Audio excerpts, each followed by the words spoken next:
Good afternoon and a very warm welcome to one and all of you for being part of this first ever Menstrual Health Summit being organized by Plead Equal and with PCOS Club India as our community partner. I am Dr. Nalini Kaushik, founder Bleed Equal, and today you shall be seeing me in conversation with our experts who have contributed immensely to this field in their own capacity and with an aim to bring change in the lives of all who menstruate. So today, as we all know, that it is Menstrual Hygiene Day, which is being observed globally, and the theme for this year is making menstruation a normal fact of life by 2030. And I think that's exactly a kind of a theme which connects all of us who are there today in this panel and in the audience. So taking that as a cue, we feel that until and unless the multidimensionality and the multifaceted nature of menstrual health as a concept is not recognized, we may not be able to rightly address the associated problems, maybe if even if that of inequality, access issues, stigma, and many other problems which have been associated with menstrual health. And therefore, achieving good menstrual health is not just a matter of ensuring access to menstrual products, but it also relies on individuals having the resources they need to participate fully in all spheres during their menstrual cycle. And these resources many a times include information or supplies, sanitation facilities, supportive environment, accessible healthcare workers, who are trained in menstrual health disorders as well, and also, last but not the least, a multi-stakeholder approach where experts from diverse fields they come together and design the required solutions in a very context specific manner. And with that, I'm going to open our first panel today. That itself, in fact, is it comprises of experts from the diverse domains and who are driving this particular conversation. So today we have with us Dr. Hima Diwakar, who is the medical director at Diwakar Specialty Hospital, and she's also the CEO and chairman of Asian Research and Training Institute for Skill Transfer. Dr. Arundhati Muralidharan, she is the founder of Menstrual Health Alliance India, South Asia. Dr. Vimi Bindra, who is a gynecologist, and Mr. Karan Babbar, he is a PhD scholar at Ravi J. Mithai Center for Educational Innovation, IIM Ahmedabad, and he's also a research fellow with pandemic period. So thank you so much. Big thanks from Bleed Equal and PCOS Club India team to all of you for being here with us. Arundhati, I'm going to open the conversation with you because we'll start from the basics and we are going to, put the entire discussion in a context that, we have been just talking a lot about diversifying the conversation. That so now, if you would, just set the context here with for us and help us understand that why is it now it has become imperative for us to diversify the understanding and the narrative around menstrual health, and for that matter, what is this, in your opinion, is the diverse narrative? Over to you. Thanks so much, Nalini and Team Bleed Equal for having me here and wishing you all a productive, not just MH day, but hopefully a year ahead. And wonderful to be sharing the screen with Karan and Dr. Hema, Dr. Vimi. So thanks, Nalini, for this great question. I think India is such a fabulous example of how we've really been pushing the boundaries and changing that narrative from menstrual hygiene to menstrual health. And I want to highlight some of the changes which I think that we have begun to bring about, where we also need to focus more of our energies moving forward, given the progress that we've made over the past decade and a little over a decade.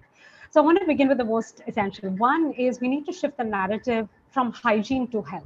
So far, and when this whole thing started, we had menstrual hygiene management as our focus, and now, as of last year, we've been talking more about health and what does this mean.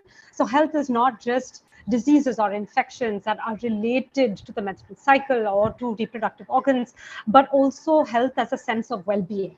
And how do we look at menstruation in that context, I think is critical. It's something that we're still not fully understood. So if we take the definition that came out last year, how do we break it up to really understand the physical, the social, the mental aspects of menstrual health, and what does that mean for the people that we're working with and for ourselves as practitioners and those of us who are policymakers.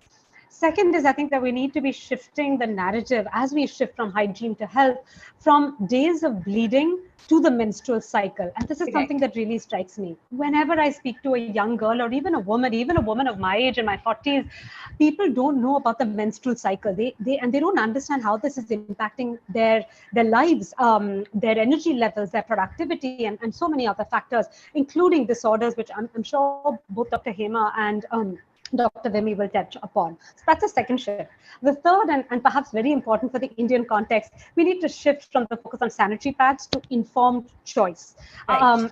What we've done with contraceptives globally and in India, we cannot just stick with one product. Women, girls, and other people who experience menstruation should be able to look at this plethora of menstrual products that are available in our country today, from menstrual cups and discs to different types of cloth pads, different types of sanitary pads, disposable sanitary pads, and see, hey, which one's the one that's best suits my body, my needs, and also my lived realities. What can I pay for? Correct. What can I access? So how can we create that basket? Fourth is we need to shift from a focus which has been just and which I think continues to be valid, but a focus just on adolescents and school-going girls to looking at women and individuals across the reproductive lifespan who experience a menstrual cycle, and who may or may not be in school, may or may not be in the formal workforce. So how are we reaching them in various ways? And this includes girls and women with disabilities. It includes people in emergency situations, people Correct. such as transgender, non-binary folks.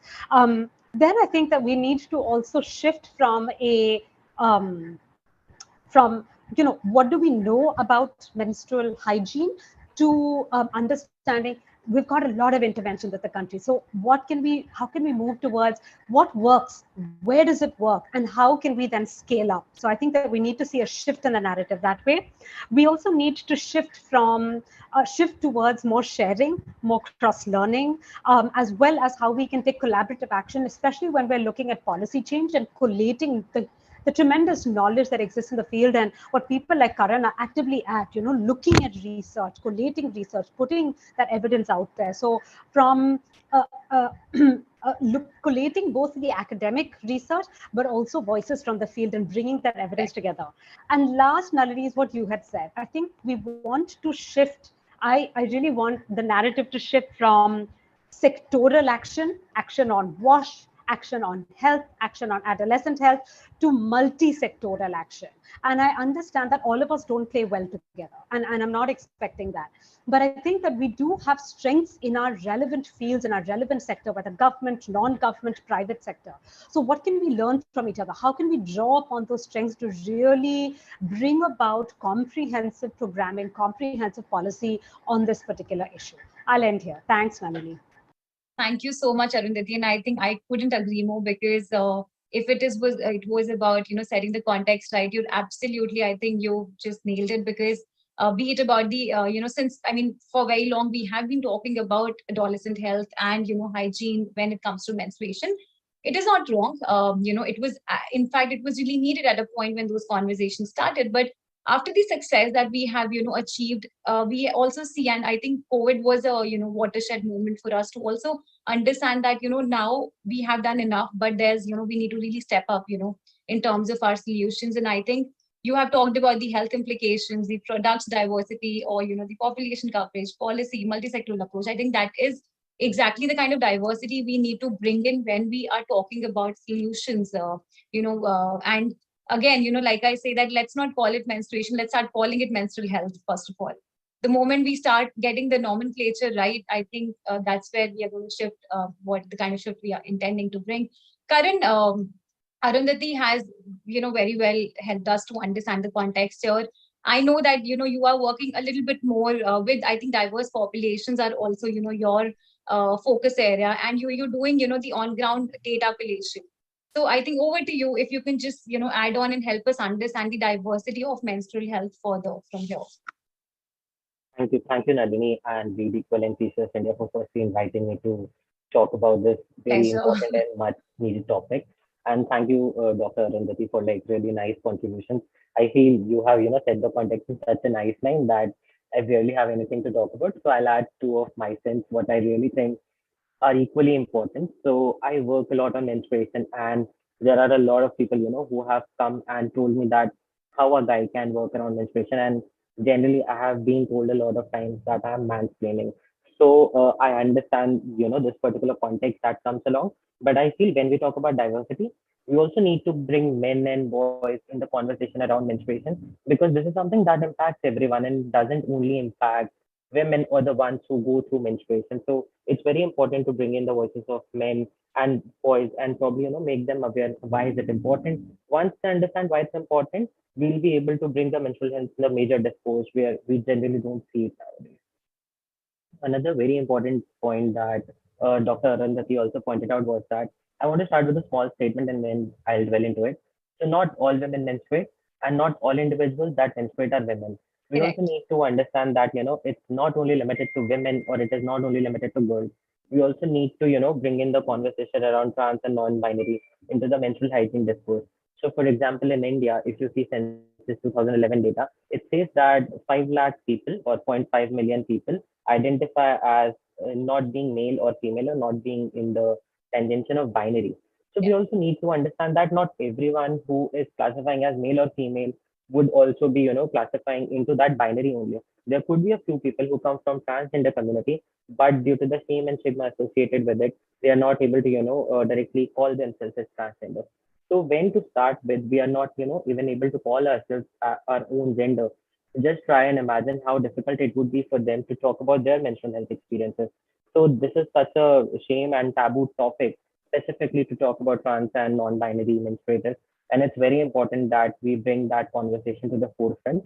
And lastly, since we are talking about nomenclature and we'll discuss this further. So we are associating everything only to menstruators.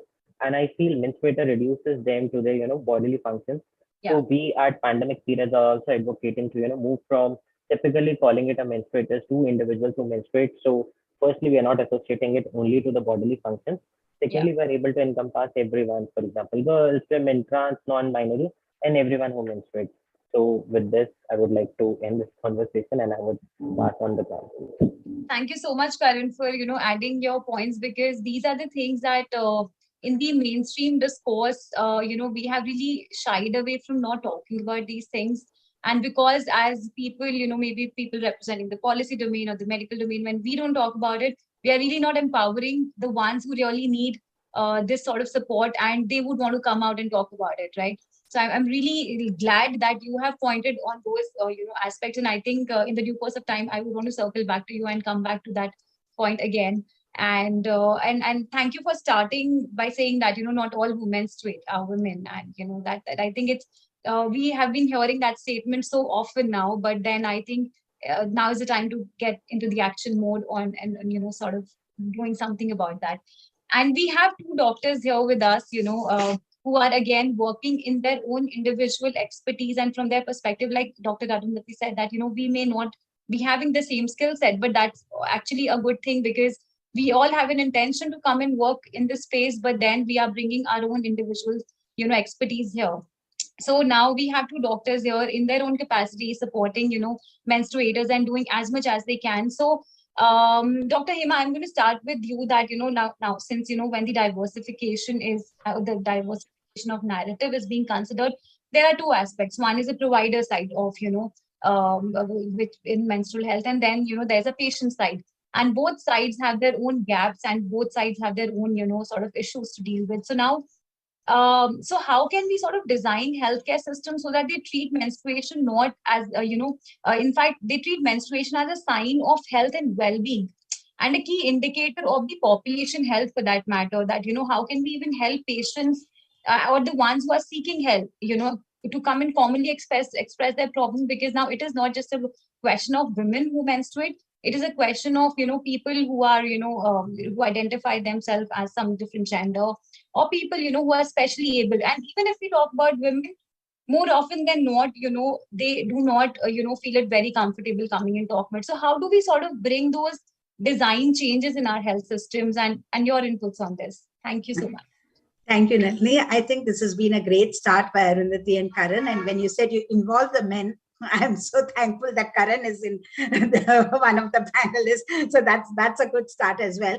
So I think, Nali, the best thing that you've done is the philosophy of connect and collaborate, because the very fact that we're trying to break the silos and get the multi-sectoral approach right here as we speak, giving different perspectives, viewpoints, and then we reflect and say, hey, we could also contribute to this. So unless that angle is seen by us as a strictly technical healthcare providers, and we are ever so willing to help, that spirit has to be exposed in forums like these. And the connect with the PCOS, which is, again, it's an important connect today, because PCOS has actually become a style statement. Everybody wants to keep on, talking about it without understanding anything. So coming back to how we expand the narrative, I must confess that first let me speak about the healthcare providers.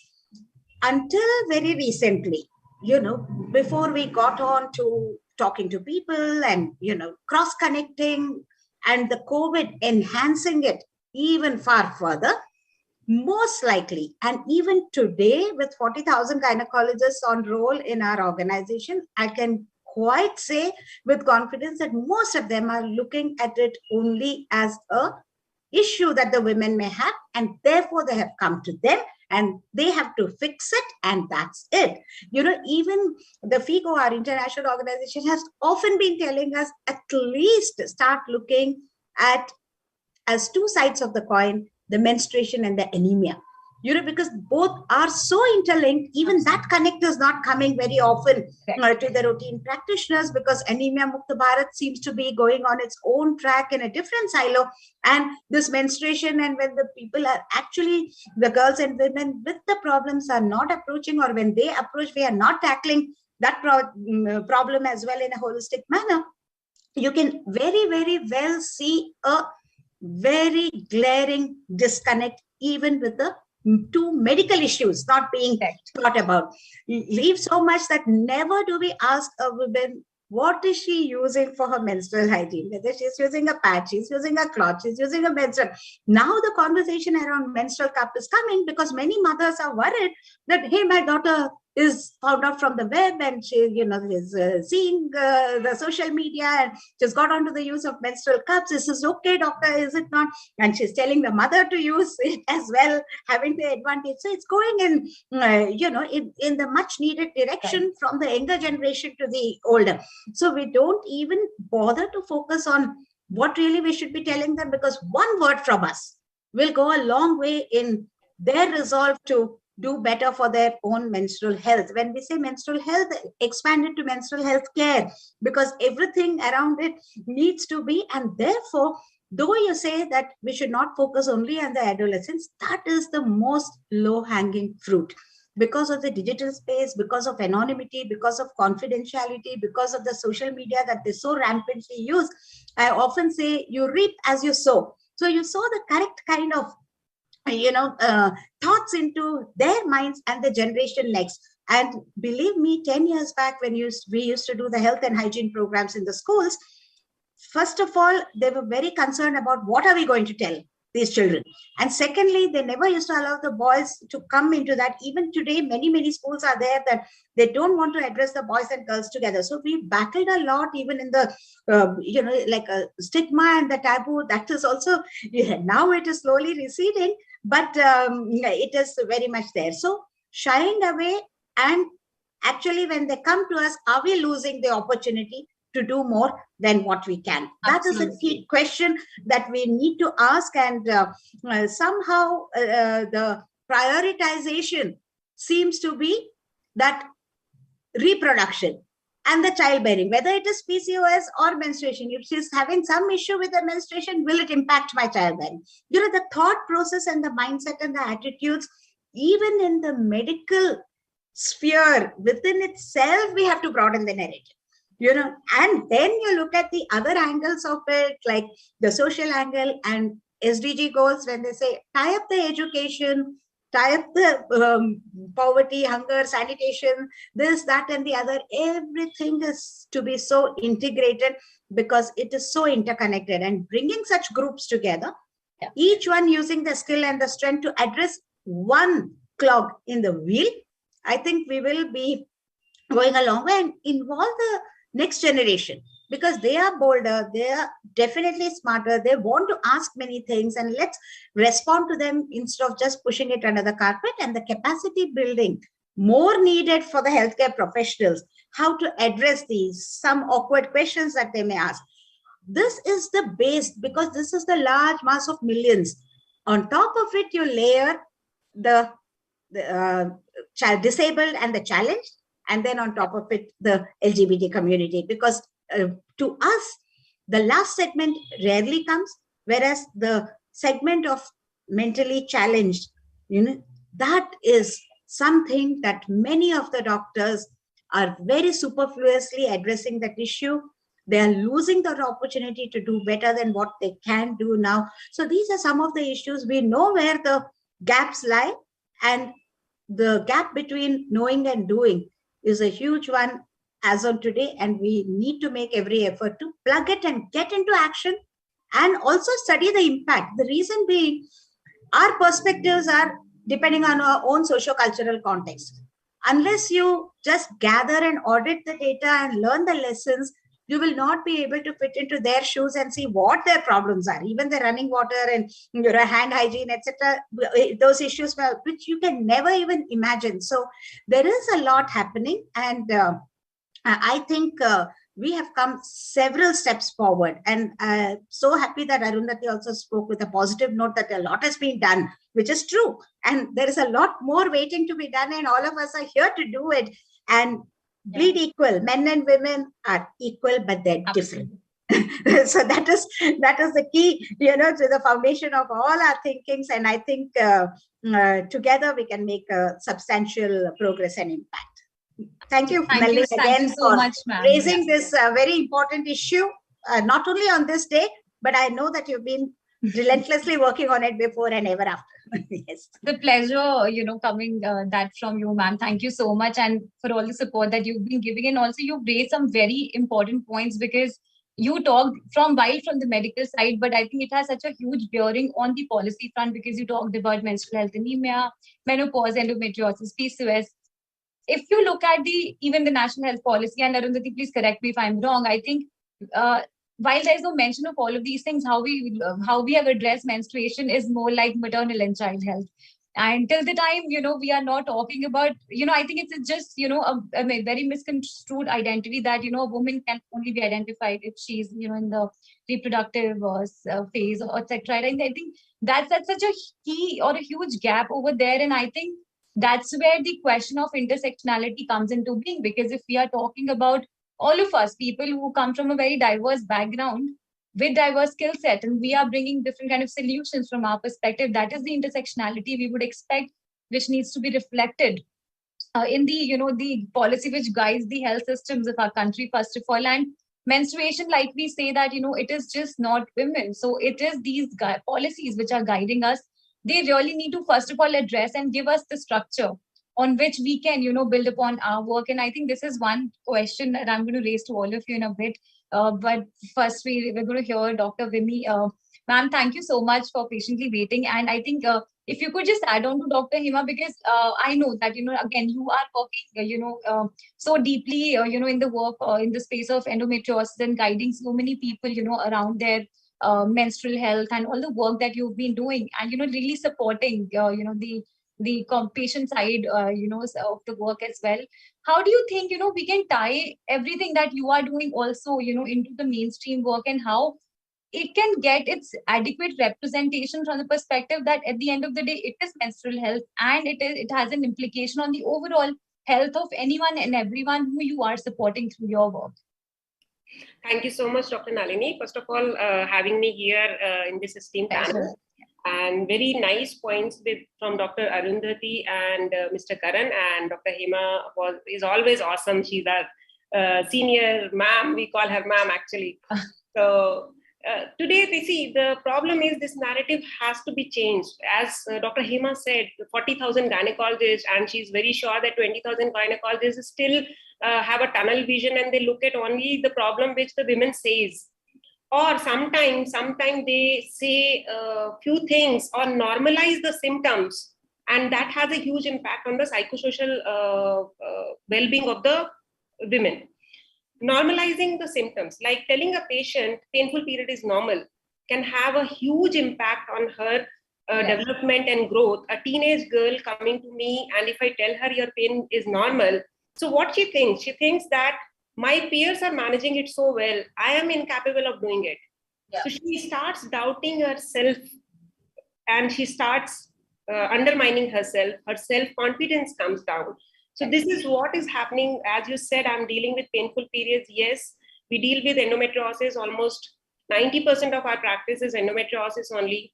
So these periods, patients were dismissed for almost 7 to 10 years. They were told for years together that pain is normal and there is nothing. So these narratives definitely need to change. And as Karan said, that we should address them as menstruators rather than having only women on the board, that and relating women to the childbearing and marriage. That has to go away, that a woman is only a symbol of a marriage and childbearing in many of our societies. As we are in urban areas, we are still educated, and we don't have that problem so much in our societies. But people coming from rural areas, the first thing they ask us whether the girl will get married, and if she gets married, she will have a children or not. So these things definitely need a change. We should treat a woman or a menstruator as a human being, and we should look for her well-being first. Reproductive health comes later. Definitely, it is a part of it. If you're menstruating well, you are going to reproduce. That's nature has given us the chance to do that. But she should be fine first. It does not mean if she has to bear a child, she can keep postponing her surgery till she does not get married. So these narratives definitely need a huge change. And by doing these collaborations, and definitely by talking and exchange of ideas, we can have river and streams of ideas and we can implement them. So when we deal with these patients, or this gap, communication gap, what Dr. Hema also said, we are looking at only that we are not educating them. See, one is time constraint. A patient comes for a consultation, we talk to them, but then we do not educate them what happens before and what happens after. So we should always concentrate on a long-term counseling with them, and we should give them enough time to discuss. Also, from the patient perspective, I'll say that if they don't have problem, they don't want to listen to these things. Yeah. If we go and talk about this, nobody wants to pay attention to that because they don't have a problem. But this is an opportunity, or we can say it's a nice opportunity for the healthcare provider as a responsibility and towards society, that if they come to us, we can educate them.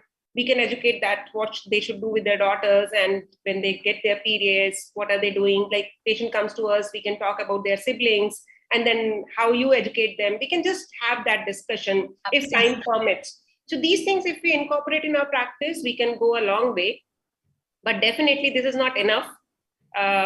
It's more of the family impact and the society impact, which has a like long-term bearing on their behavior. That behavioral change has to come, and I think we have come a long way, but there is still a lot to be done, especially in India, where our rural population is still lagging behind, and we need to do a lot of work. Now, educating them and making them understand that how women menstrual health is important, and how her physical health is important for a healthy family is like, we need some more ideas, and these are the challenges we will face where to educate them. Because I feel that investing in menstrual health is investing in global health. So that has to come from the government sector as well.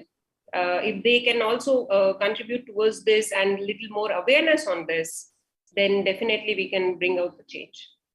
Absolutely. And I think, thank you so much, Dr. Vimi, because I think you talked about many structural challenges that we have. And I think education is the key, because right information is really required for everyone who plays, or everyone, who's a menstruator, because education at the end of the day is empowering. And that, I think that could be, the first stepping stone towards a kind of larger change that we are expecting. And education, not, only at the public level, education, maybe educating the government many a times, and the policymakers, etc., that, what exactly could be, a solution and a way forward here on when the needs are enhancing. First, and then second, like you said, it has an implication on the global health. Yes, because we have been talking about sustainable development goals, and like even the theme for this year, we want to mainstream the conversation by 2030. But till the time we do not talk what we're talking right now, and do not associate menstrual health also with SDGs, because again there's a gap over there that is it really there or is it not there? Is again it's a big contradiction that all of us face with, and I think till the time all of these things are not addressed, we are really not contributing to the health goals that we really need to achieve by 2030. So I'll circle back again to Dr. Arundhati and Karan, to you that I think whatever we have discussed right now, one key aspect that has emerged is the implication on policies, because there are plethora of challenges, but one thing that binds all of us, or what all of us are expected to be doing, is the policy, be it the national policies or be it other interrelated policies or programs that are run by different government departments, the ministries. It's the intersectionality which is missing, and everyone seems to be working in silos. And Arundhati, I'm sure you have come across, you have a huge experience of many years of interacting with the the stakeholder side of the world, but also going on ground and working on this. Where do you think, how can we really bring in that intersectionality? Do we have that space? And how do we loop in whatever we have talked about today into those conversations? Thanks, Nalini. Great question. And excuse me, I'm having a bit of a coughing spurt, so I hope I don't get interrupted. So I think for a long time, at least when we're looking at government policies, government programs, we've talked about convergence. It's a very popular term that we're using in policy. I think convergence is hard. I think we've tried it. It doesn't happen. We've talked about convergence at a national level. We've talked about at a state level. Frankly, I've worked in many states directly, and I think we have departments with really very committed, really want to address this issue, but it is hard for various reasons, administrative, budgetary, and other pressures for departments or ministries to converge.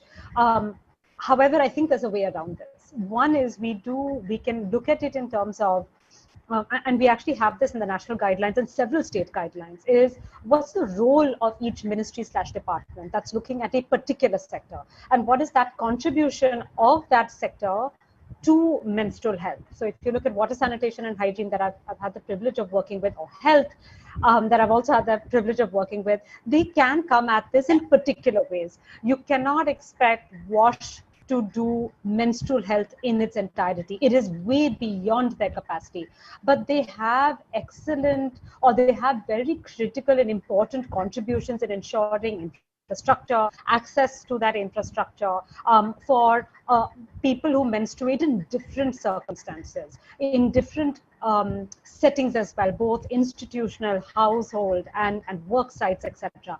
So I think that we need to look at what is the contribution of each of these departments and ministries, and how can they incorporate attention to menstrual health within their ongoing agenda. Now, I say this also knowing that, we're a country of missions. We love our missions. Those missions are for 5 years, those missions are for 10 years. But menstrual health, or any aspect of female health, of women's health, while mission mode definitely gives it a boost, it doesn't end with the end of a mission.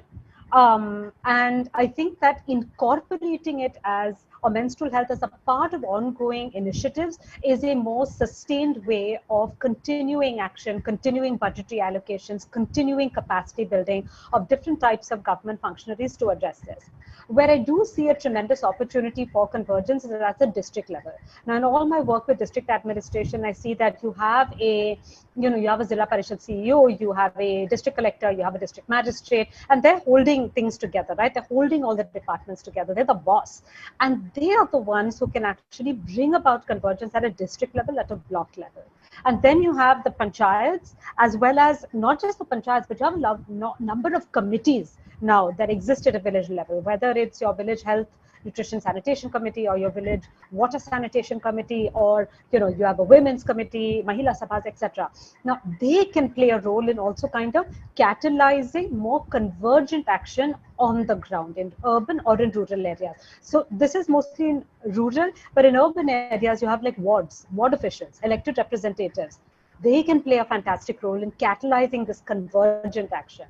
So I think that we need to break down convergence and see what do we mean by it, and how can we engender integration of menstrual health within sectoral agendas for sustainability, and then how can we catalyze convergent action at a ground level with local institutions or bodies that can engender this. And I think, of course, NGOs, research institutions are all can support these efforts.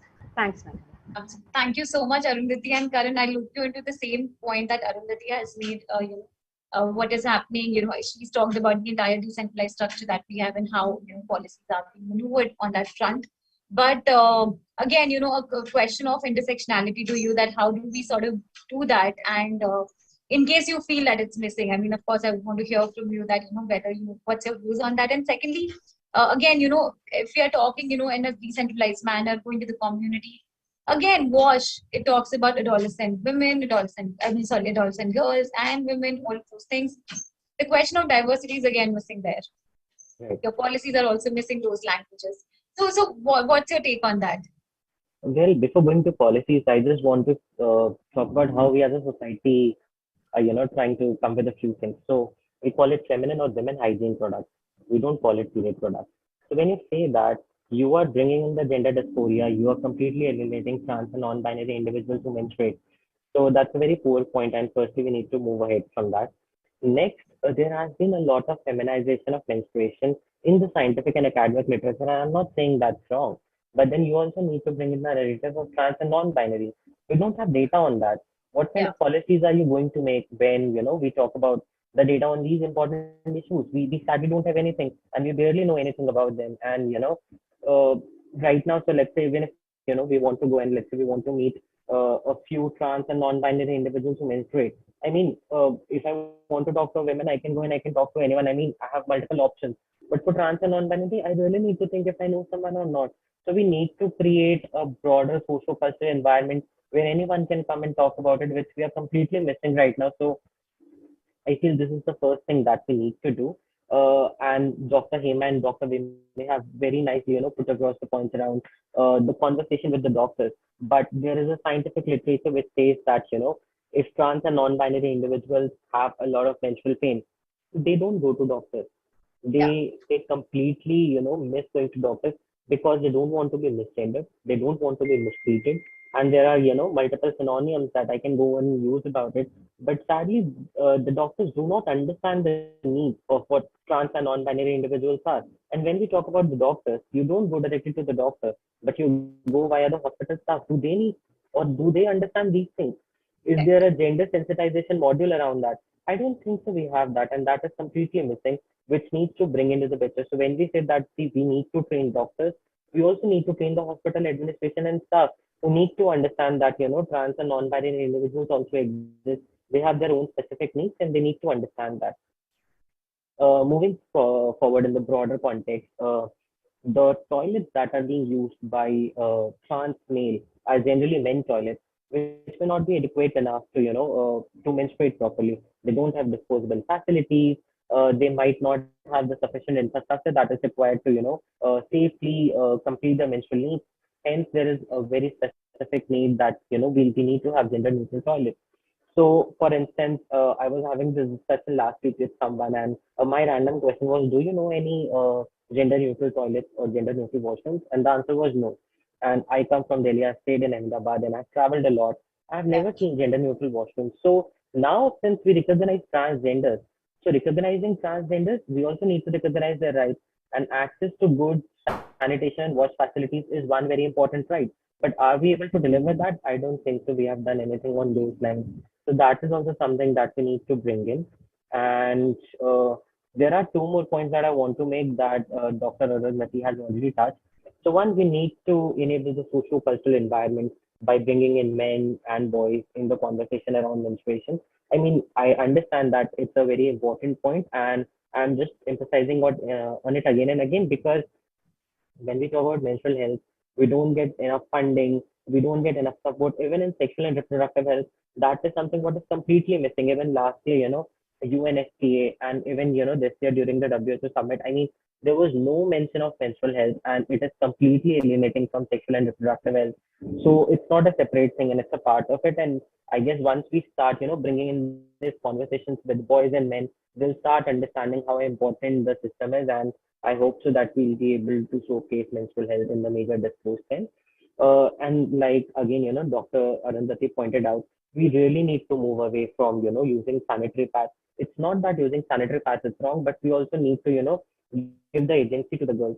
So even if we talk about period product distribution, it is given only to girls and only sanitary pads are given. But we have a bunch of period products that needs to be given, and no one is really talking on those lines.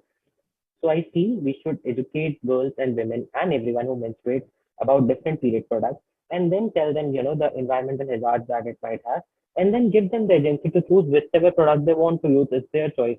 By giving only sanitary items, we are really, not focusing on that. Lastly, there are, many policies which also, talk about giving sanitary pads, but and generally sanitary pads are given so that, girls do not end up missing school. That's the main focus why this particular thing started.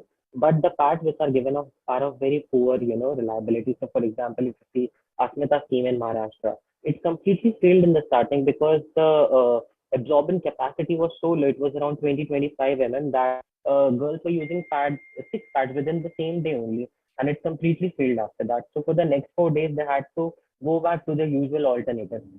So to start with, what's the main point in bringing us some in bringing in such schemes which are not able to deliver what they really want to? So I feel we need to go back and we need to look in the product quality as well, and we need to shift from this dispose around sanitary pads to empowering women to choose the pads or to choose the period products that they want. Thank you. Absolutely, absolutely, Karan. I think I couldn't agree more with you, because I think if I just summarize everything that you've talked about, all of it is actually a manifestation of the the definition that came last year of menstrual health. I think all those aspects which I mentioned there is what in certain way that you talk about, or is a manifestation, and I think that's sort of a structural response which is sort of required. And Dr. Hema, Karan has largely pointed out at two things. One is the gender aspect of it. He described where all the problem lies. Another thing he talked about was the product side of the the conversation, and we will come to the product side of the conversation, and I think our next panel is also on the basket of choice. But first, if we talk about the gender aspect that Karan talked about, I think a very short question to you: how do we make our medical fraternity also gender responsive? um, that's it. Short question, but a punch question, because reflecting on whatever Karan said, it's been so overwhelming that actually I was thinking wherever Nalini asked me the next question, I may not be able to say anything because there's still the same thoughts are moving in my head as to why they don't come to the doctors, because they don't find any value in coming to us, because there's even the kind of sensitivity by the healthcare professionals to then leave alone that. Now even in the reproductive space, respectful maternal care is now in the center stage, and such a big issue is made about it, which means that the care was not given with respect and dignity and quality and safety to the women, 30 million women out there who are delivering every year. So leave alone the other niche segment, but the masses of girls and women who come, it is either judgmental, or it is they do not think it is really of much value to tell many other things around this in a sensitive way. So that is there is a long way to go, because the social obstetrics was a whole huge subject for us, which has never come into our mainstream practice as such, because there are so many contextual, social, cultural aspects that we as clinicians have to pay attention to. And as what Arundhati said, yes, the ministries are not talking to each other, but for clinicians' point of view, my question always has been that policy to practice, that is not also happening. in an appropriate way. Some of the policies are really already made, very well made, portion, nutrition, etc., but it's not getting translated into practice.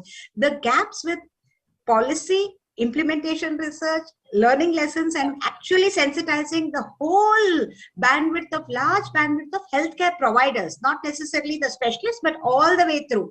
Everybody in the hospital, the team training has to be done, so they all sing the same song. They all have attitudinal change and the communication, soft skills, etc. It is as important as the technical aspect. That is what we have to realize and recognize. And when we say capacity building, it's not module 1, 2, 3 how you will tackle, but it is also most important.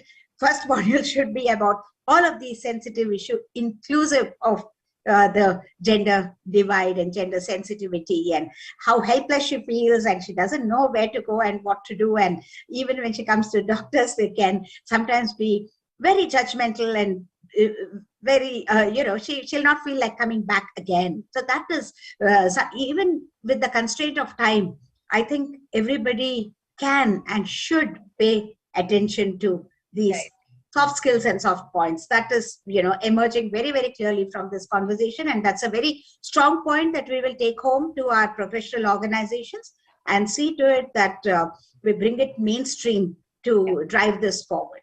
Absolutely. Thank you so much, ma'am, for your input. And I think you rightly said that, it's not just like the onus just not only lies on the, the seeker side, the people who are seeking help, but the onus is equally, heavily placed and very rightly is on the medical fraternity. And I think that's where also a lot of work, I think, is required. Dr. Vimi, the same question to you, that first of all, how do we make, our medical fraternity or the work that we do more gender responsive? And do you sort of come across those situations or, people who are seeking support, who are, scared of, because you're scared of this particular component that, they sometimes do not want to come out, or even if they want to come out, the gender identity becomes an issue. So what's your experience around that? First of all, as Dr. Hema said, yes, organizations play an important role because they reach masses, and most of the doctors attend those conferences and the message can be delivered. Now, medical school teaching is a very important aspect. How we are groomed in our medical schools is very important, and we do practice that. Now, communication with the patient and talking to them we should not be gender biased, and using a term patient instead of a woman when we talk to any disease, because like endometriosis, it can also have in the other than females. So we never use the term women with endometriosis. I always use the term patients with endometriosis. So that patient can be anyone. Okay.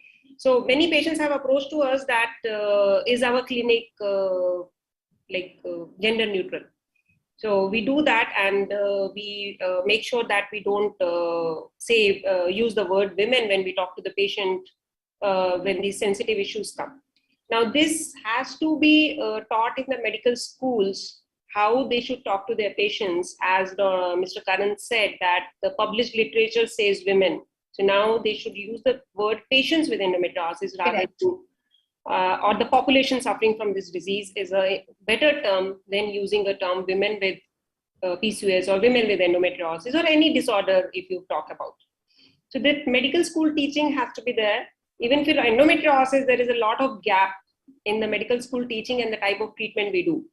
Like surgery, which we do, like a excision surgery, hardly people are doing complete excisions. So patients end up having multiple surgeries. So that also we are working on that how it can be changed from the basics. When the doctors come out, they it should be, the communication is the important aspect, which is not being taught in medical schools. So if that can be emphasized, it will bring a change. Because how we talk to our patients is very important. And if our clinics and our hospitals are not patient friendly, they would not like to come to us. As Karan has said about it, that they don't want to go to us because they have never heard about us talking about them. Correct. Why women come to us, why patients with endometriosis come to us? Because we deal with endometriosis and they know that we will be dealing with it, we will be talking about it. or as Dr. Hema deals with IVF, so patients will be coming to her because her clinic is dealing with them. But what about the patients who are menstruating, but they are not women? Where do they go? So that gender neutrality is very important, and we should be using these terminology. This should be standard in every clinic and every hospital, not only some people using it. So it became generalized term. This only can make a difference, because that has to come from the organizations or certain some rules or some regulations, what we can say, where the message can go across that these are the norms and these you should follow when you are talking to your patient. Correct. Thank you so much, Dr. Vimi. And if I really, summarize what both of you have talked about, Dr. Hema and Dr. Vimi, I think not just, the medical fraternity meeting and talking about it, which is equally important, but a curriculum and a gender inclusive language, because even Dr. Vimi said that, in her practice also, she uses particular, kind of nomenclature, not saying it's a women's problem, but it's patients with endometriosis. I think this sort of language, it may not mean anything to a few people, but it might make a sea change for people who are really, have lived in that, fear of getting identified and being labeled, and, has the entire experience of living in a certain manner. And I think might be a little controversial point, but, the curriculum, because many of us here in the panel have gone to, medical schools, and even when we have read the physiology, I think it was only a male or a female physiology which was taught, or maybe in the school. I mean, it's not only about, going to a medical college and learning about your body. It was in schools also, but we have always been taught only these two, male and female body, as a normal body. We have never allowed that conversation. And since that conversation has not taken place, I think anything which has not been part of that mainstream conversation, we have labeled it as, I don't know, sorry for the lack of better word, maybe abnormal or everything. But I think it's high time, not just the medical curriculum, which really needs to now change. And I think in many states, some changes are being made. By the involvement of the community itself. We are seeing that thing happening. But I think at the level of school, and I think that would be, we have our next panel here with us, and we would be closing. Just one closing remark, because I think we started somewhere, and we started with the problems, and we are still at the problems, but we are in our individual way, we have also given the solution. So I'll just circle back to all of you, and just one closing remark, or anything that you would like to point out to close the session. Dr. Arundhati, we're going to start with you. Nani, thank you. I think my closing remark is we've made a lot of progress. We have learned a lot over the decade or so of MHM programming, and now we have a fantastic opportunity to work towards menstrual health. I want to call upon all of us to look at a couple of things. One is continue to push the change in narrative on all those key points, hygiene to health, adolescent girl to looking at women and persons across their lifespan, and various other factors. So I think that we need to all continue to push that narrative change and work at it, because it takes time. Second is, it's throughout my work, I see a lot of data being misused, or old data being used, or data not being looked at in a more nuanced manner. And I think that we need to do that. We need to break it down, especially NFHL 5 data. I find that we're looking at it in a very misleading way.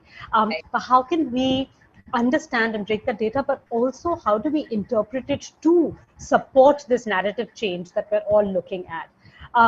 Third is, there's data, but there's also a lot of field experience and field narratives. And when we're looking at policy change, program change, we need to bring both these things together. People who are doing good programs on the field, women, girls, and people who menstruate, who have a voice and experience, we need to bring that along with the data. And my last request to all of us is that we need to actually talk a lot more to each other. For those of us who are working on this issue, figure out how, even if we don't want to collaborate, because I know that not everyone wants to collaborate, let's at least see how we can learn from each other, share with each other, and perhaps look at on some of the issues where we can take collaborative action. And thanks again to you, Nalini, and to Bleed Equal to be a part of this wonderful session and summit. Thank you so much, Arundhati. And I think I just can't agree more with what all you've said. And let's see if all of us can, then again join hands and work forward. Karan, over to you.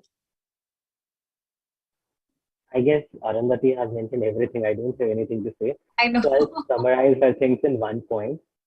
It's time that we believe that menstrual health is a public health and human rights issue. Might be bragging a little since I wrote the piece, but I feel it's high time that we also need to understand this, that it's a public health and human health issue, and it's the time that we release that and we give them the rights that they really deserve. Thank you. Thank you so much, Karan. Ma'am, Dr. Hema, ma'am, over to you. Yeah. We have to reach out. That is a given because we are doing in our own ways to try to reach the last mile. But when they reach us, the capacity building of the provision of services in the manner that it should be with a broad based attitude is also equally important. And when we speak about the languages, one more huge complexity in this great country is the barrier of the language itself, because multiple languages, we need to really address them. Even the awareness program is not good enough to do only in English and Hindi because they can't relate to the capacity building programs. Also have often said it will be a Hindi batch, a Kannada batch, a Tamil batch, otherwise the staff nurses cannot understand what we say. So it is as complex as multiple languages usage, which is again a good recipe to make them understand what we are embarking on. Thank you, Nalini, for this great Thank you so much, ma'am. Thank you so much. Dr. Vimi, over to you. Yeah, for me, as Dr. Hema said, yes, language barrier is there, but awareness. If we keep doing that and hammering it, we are going to help, and it will make a difference. Thank you so much. And with this, we close today's panel, and we've a little overshot the time. So I'm going to introduce our next moderator, Ms. Prerna, who would be leading our next conversation and talking about the basket of choice. So Ms. Prerna has over 15 years of experience in the development sector, and she has worked primarily in the field of public health and gender. And largely her focus has been on economic empowerment of women and girls. At ICRW, she leads several programs and evaluation studies focusing on economic empowerment of girls and women across sectors. Thank you so much, Prerna, for being here. And over to you to start your next panel. Thank you so much. Thank you, Nalini. Thank you very much. And what an insightful panel before this. Thank you to each one of the panelists for such a great discussion and very, very insightful comments that you have made, especially towards the end. I'm going to take this opportunity and thank Nalini and Bleed Equal for inviting us again to discuss the basket of choice. And I think this was a conversation we had in our last webinar when we had connected, Nalini. And I'm so glad that you're able to delve deeper into it. So thank you very much for that. Let me just start by saying that what an opportune moment for us to really get this time to reflect together as a community as to what direction are we really taking vis-a-vis menstrual health and hygiene. And especially at a moment when, there is a lot of conversation around menstrual health and hygiene from a perspective of just health and hygiene, and especially in the era post-COVID, where, people are still trying to get back to normal. I think this is a great moment for us to sit together, reflect on what do we need to do to build back better, and to ensure that as we progress from here and as we move forward, we don't build the same narrative and we don't build the same mistakes that we did earlier.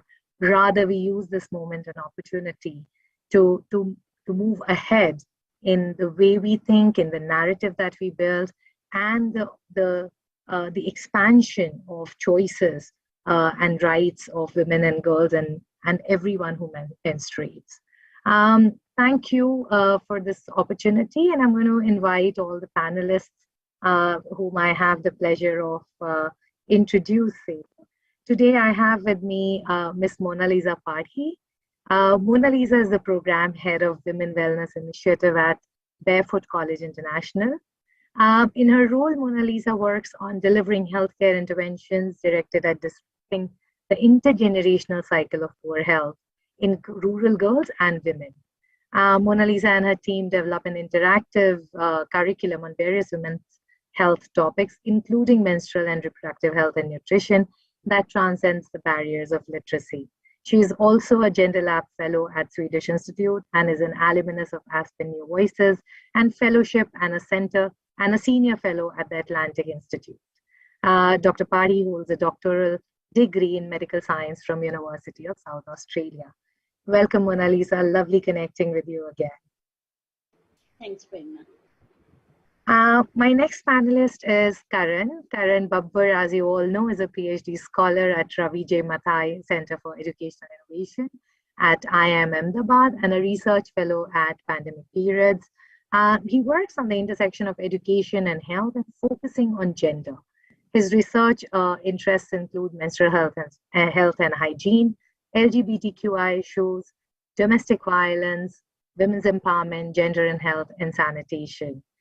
He has published extensively across international reputed journals such as Social Science and Medicine, Lancet, European Journal of Public Health, and Waterlines.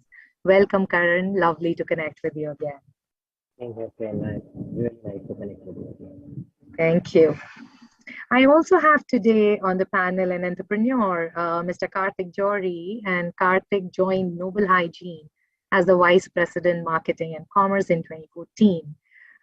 He at Noble Hygiene, in his own role, he consists of tying together the various facets of the company and increasing efficiencies and functioning across different verticals.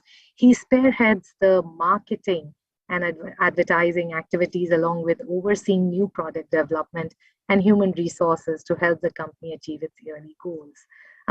It's a great place to have you with us, Karthik, because since we're talking about expansion of choices and basket of choices, it'll be lovely to hear from someone like you. Welcome on the panel. Thank you, Prerna. It's a pleasure and a privilege, firstly, as a man to be a part of this, and secondly, as the least educated person on the panel. So my pleasure and looking forward to this. Absolutely looking forward to hear from you. And last but not the least, I have with me Ms. Zuhrat Mafuza Inam. Apologies for that. Zuhrat is a manager at SAP and Program Management Support at International Rescue Committee. She's currently working in the Rohingya refugee response in Bangladesh as the manager of the Strategic Action Plan at the International Rescue Committee. She has also worked as a research associate at the Bragg James P. Grant School of Public Health on a project that concentrated on the awareness, preparedness, and impacts of COVID-19 on the Rohingya refugees and the host community. Welcome, Zuhrat. Looking forward to hear more from you. Hi, thank you so much for having me. My internet is quite spotty because I'm in Cox's Bazar, so my video will go in and out. Just heads up. Thank you. Thank you, Zuhrat. And feel free to switch off your video if you think that helps in improving the bandwidth. Thank you. So thank you everyone for joining today. And before I really start, I think and since we are kind of focusing on basket of choices, when I was thinking about this topic, I actually went back to my own adolescence when I started menstruating. And I realized that, of course, since then there has been quite a progress per se, because when we were growing up, even, you know, the stick-on pads were also not also kind of a luxury. What you had was the belted rather menstrual pads, and that's all that you had. Or maybe, you know, for a lot of girls, even that was not available. And like I said, you know, every time we talk about menstruation, the focus seems to be pretty much on girls and women. And I've had several conversations with colleagues where people have asked me, why do we need to really expand this definition? And what is the need to go beyond girls and women when we talk about menstruation? I think, Karen, I'm going to go to you directly on this and really request you to help us understand what is this need to expand the discourse on menstruation beyond girls and women to those who menstruate or menstruators, as we now call them. So I'll start with a small single line, which I also discussed in the previous panel, just to set the floor. So we need to realize that not all women menstruate, and not all individuals that menstruate are women. So we need to understand that there are trans and non-binary individuals as well who menstruate. So talking about data and figures in India, almost 5 lakh people are there, who identify themselves as trans and non-binary as per the census 2011 data. So out of these 5 lakh women, out of these 5 lakh people, there might be few more individuals who also classify as, trans and non-binary. But since there's a lot of shame and stigma which is associated with, being a transgender, they might be qualifying themselves as a male or female. So to start with, we don't even know the figure. Second, since there's a lot of shame and stigma associated with being trans men as well, there might be double burden when you talk about the menstrual experiences of these people. So since there's a lot of shame and stigma associated with being a trans, just imagine how difficult it would be for them to talk about their menstrual experiences. So that's why it's very important that we need to bring this conversation, and we need to bring trans and non-binary people into the menstrual discourse. It's very important. But sadly, we miss a lot of data around it, or we don't have any data around it. So we really need to start this conversation, start understanding what are the problems, and bring it into the broader narrative. And I also think so that we need to move away from this usual usage of the term menstruators, which have been using since quite a long time, because it readily, just boils them down to the bodily function. But we need to move beyond that, and we need to, include, obviously, menstruators include girls, women, trans, and non-binary, but it also reduces them to the bodily function. So at pandemic period, we plan to move from here to calling it as individuals who menstruate. So that is something what we are advocating for. Last two more points that I need to include in terms of choice of basket. So since we are talking about this, we generally call women hygiene products or feminine hygiene products. So this creates a lot of gender dysphoria that certainly is something that we are not talking about. So that is something that we want to highlight. And rather than calling it a women hygiene product or feminine hygiene product, we can call it period products, which is a more gender neutral term. And lastly, we have done a lot of feminization around menstruation in the scientific and academic literature. We really don't have anything when we talk about trans and non-binary people. So I feel it's the high time that we need to raise those voices and bring them into the main discourse around menstruation. Thank you. Thank you so much, Karan, because I think this is a conversation that we need to have more often rather than, on special occasions like this. Because often when we also think in terms of menstrual hygiene, we only talk about girls and women, we focus on materials for them, we focus on products for them. So the conversation gets very limited to just women and girls. And very rightly you pointed out that not all women really menstruate. So I'll come back to you, Karan, but let me move on to Mona, who has been working. Mona Lisa, you've been working with women and girls in the community, and menstruation and menstrual hygiene is one of the key aspects that you work on within the gamut of other projects and other services that you provide them. Just help me understand, and especially, in context of, rural communities and urban poor particularly, whom you would largely be working with. What is the access to sanitary napkins? Because that's the most popular product per se, really like for these girls. Because when we're talking about, basket of choice, do we even have the basics in place? And do all girls and do all women, I'm not even moving on to, all those who menstruate, all the individuals who menstruate, but even the girls and women who are traditionally understood to be menstruating, do they have access to these products? Thanks, Prerna, for this question. I think I will bring one point of getting the right, accurate data, right? In terms of, so one thing I would like to acknowledge here that we have made tremendous progress since the time we have been using that only 12% of the girls and women have access to the pads. Definitely that's not the case now. In certain parts, in certain rural communities, yes, access to sanitary pads, not but access to a menstrual care product in which they would be able to use it in the way that, that is relevant to their context, or that makes them, that makes it easier for them to use that particular product. We might have data, we might have communities who don't have access to it, but by and large, access to menstrual care product has improved considerably, and I think that's a point to be acknowledged in rural communities, in urban poor. But when we come to basket of choices, and that's where I have been struggling working in the communities, we go with this binary choices about this versus this versus this, right? So I have had experiences when we go into the communities and we see someone using cloth, and the very moment you will say, oh, they're using a unhygienic product. Cloth is not unhygienic. The way we use it and dispose it, and let's say if we are in a community where we don't have private place to wash it, and or dry it under the sun, that makes it unhygienic. But we go into the community with a narrative is that you use cloth, that's unhygienic, you need to be given a better product, right? So this has always, I have always felt very, we are not understanding the context. Probably someone is very, but the other side of the spectrum, what I have experienced on the ground. So we have given a lot of the young girls I've seen love the sanitary pads. I know it has come with plastics and there is environment, but whose onus is this to change it? Someone who doesn't have access to proper disposal, proper toilet, lack of, like a proper toilets, washing facility, because they are like, nahi didi, we go, this really helps us because, we just have to throw it in a place. But the narrative has so much stronger. I have felt that we have gone in community and have told that, no, this is not good for the environment.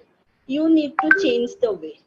You need to, look for alternative cloth pad. That is also another extreme of things. When we talk about basket of choices, it needs to be that they are given all kind of choices that could be available to them. That means a cloth, a simple cotton cloth, but the information should be around how to use it and how to use it hygienically. Information about sanitary pads and how to use it and how to dispose it. Let's say talk about tampons and cups as well, and then take them through the journey of adopting it because it's a new product for them. And really understand the context that so for example, I have seen a few people, generally a lot of people go into the community and distribute sanitary pad with very good intention, right? That people might not have, and the sanitary pad might be. I immediately see comments below it that this is not environment friendly. Why don't you distribute cups? Why don't you distribute cups? We cannot go from we cannot just go and tell, no, this is a better environment friendly product, use it. Where is the women agency here? Where is the discussion around giving them a choice so that they pick up? When it's a plastic problem, whose responsibility it is? It is the menstruator responsibility or is the company's responsibility who are producing it? Sometimes I have used, but I have felt so because the discussion has been so strongly on the environment side and not women agency, I have felt suffocated at times. So that's where this discussion should be around women agency at the center, where we should give them the accurate information around, see, ये plastic है, इससे pollution होता है, इससे आपके rashes भी हो सकते हैं.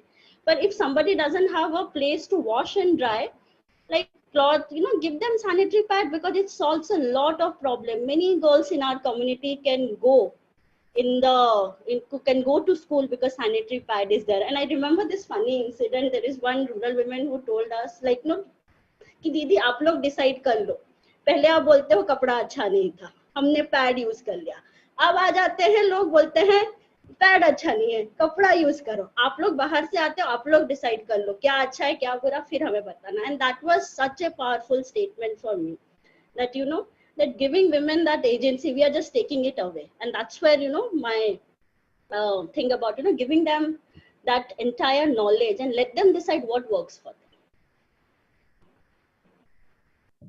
Thank you for making that comment, Mona, because I do realize that often we, with all our best intents, we tend to trivialize women's agency and women's ability to choose what is best for them. And in a culture where, often menstruation and the entire reproductive cycle, the focus is on maintaining the woman's chastity, so to say. A product like cup, I was wondering when you were talking about cups, that how many young girls or how many families would really allow their daughters to say insert a tampon or insert a cup in the vagina, because that is seen as something which will possibly not keep them in that safe space which they are supposed to be till they are at least married away. And I think a lot of these conversations are somewhere also linked to our own understanding of, how women's sexuality and girl sexuality needs to also be restricted. What I find also very interesting is the fact that often when we talk about menstrual hygiene and menstrual health, it is kind of devoid of the larger conversation of SRHR. We've very neatly carved it out as one piece that can be spoken about without any hesitation in the classroom with the girl, because it is about her health and she needs to take care of it. So a lot of that trivialization that has happened and kind of trying to carve it out of those very deeper conversations that need to happen is, I think, very, very problematic. Thank you for talking about women's and girls agency. Let me move on with this to Karthik. Karthik, as an entrepreneur, I understand that you've been working on a variety of products, not just for girls and women who are considered to be menstruating, but also, trying to acknowledge and understand that their needs are also very different at different points of time in their life. I would want you to really talk about where did this journey start for you, Karthik, and where did this conversation around, how do we really improve the basket of choice even within one product for people who have different needs? Thank you so much for that, Prerna. And I am especially glad of that last line you said, because sometimes in basket of choice we forget about the subcategories and the subclasses within various products as well. And a lot of them have applications for women whose needs are completely unmet at the moment. So the genesis of how we created heavy flow pads was, as with most inventions, problems seen very up close at home, which is a perfect illustration of what Dr. Mona Lisa was anyways talking about as well. And in my own home, I had my wife on one hand who was suffering from PCOD, who was going through irregular flows and had no product to ever satisfy her flow. And on the other hand, my mother was going through menopause and she had her own set of issues and no pad was comfortable enough, etc. And at that point was a lightning bulb moment, sort of, where as absorption experts of the country, because we make diapers, I realized in my own home, the two most core and close women to me in my life are suffering from menstrual problems, and there is no product which is available to absorb any of this. And that's what set us off on a journey of figuring out what is heavy flow and learning more about PCOS, PCOD, understanding that there was no product made specifically for women who suffer from this. And a lot of interesting learnings that came up from throughout various points of research. One of the most core ones was that how little women themselves talk about the products that they're using or the condition of their flow. And there is this very subjective understanding amongst women about what even heavy flow is. Ironically, a lot of women go about thinking that I have heavy flow.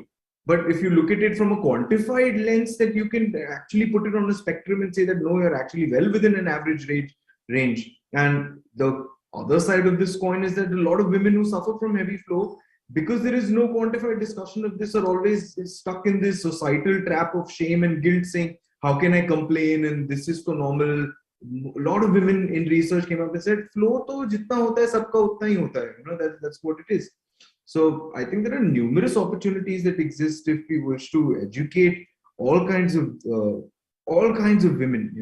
I would like to accuse all of us here of sometimes being trapped very much in our own urban bubbles. And this is something that, I've had the privilege of talking with Karan a couple of times before, and we've discussed this as well, that the need of a woman across different parts of a singular state vary so much that it's very egocentric of us to assume that what works here can work very well in other parts of the country.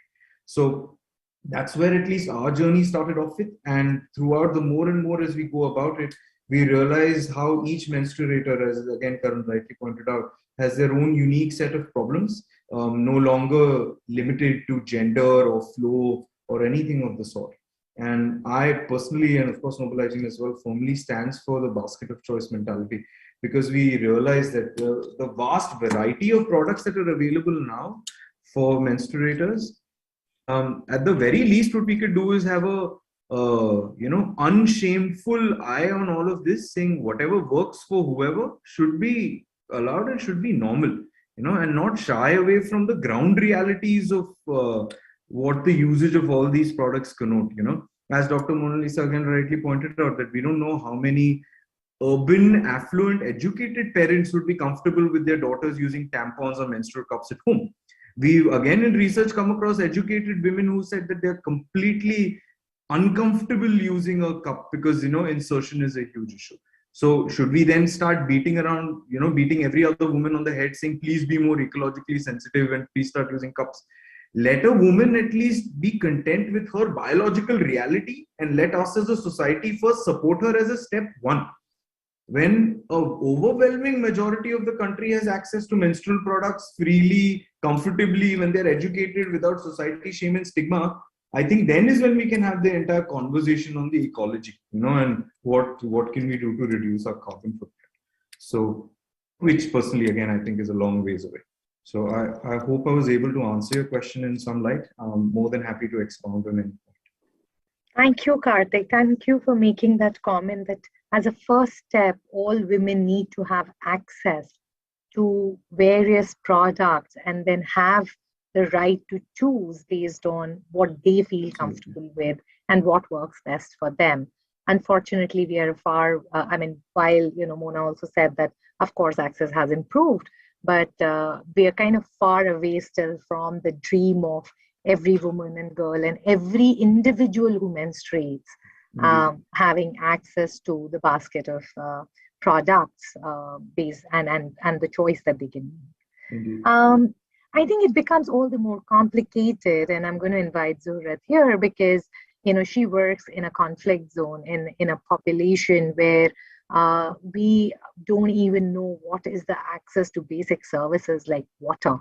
And in that kind of a scenario, Zuhrat, it will be really useful for us to hear from you and your experience as to what it is to work with communities that have been further marginalized due to the due to the conflict scenarios that have emerged, and how do they really then cope up with it, and what is available to them?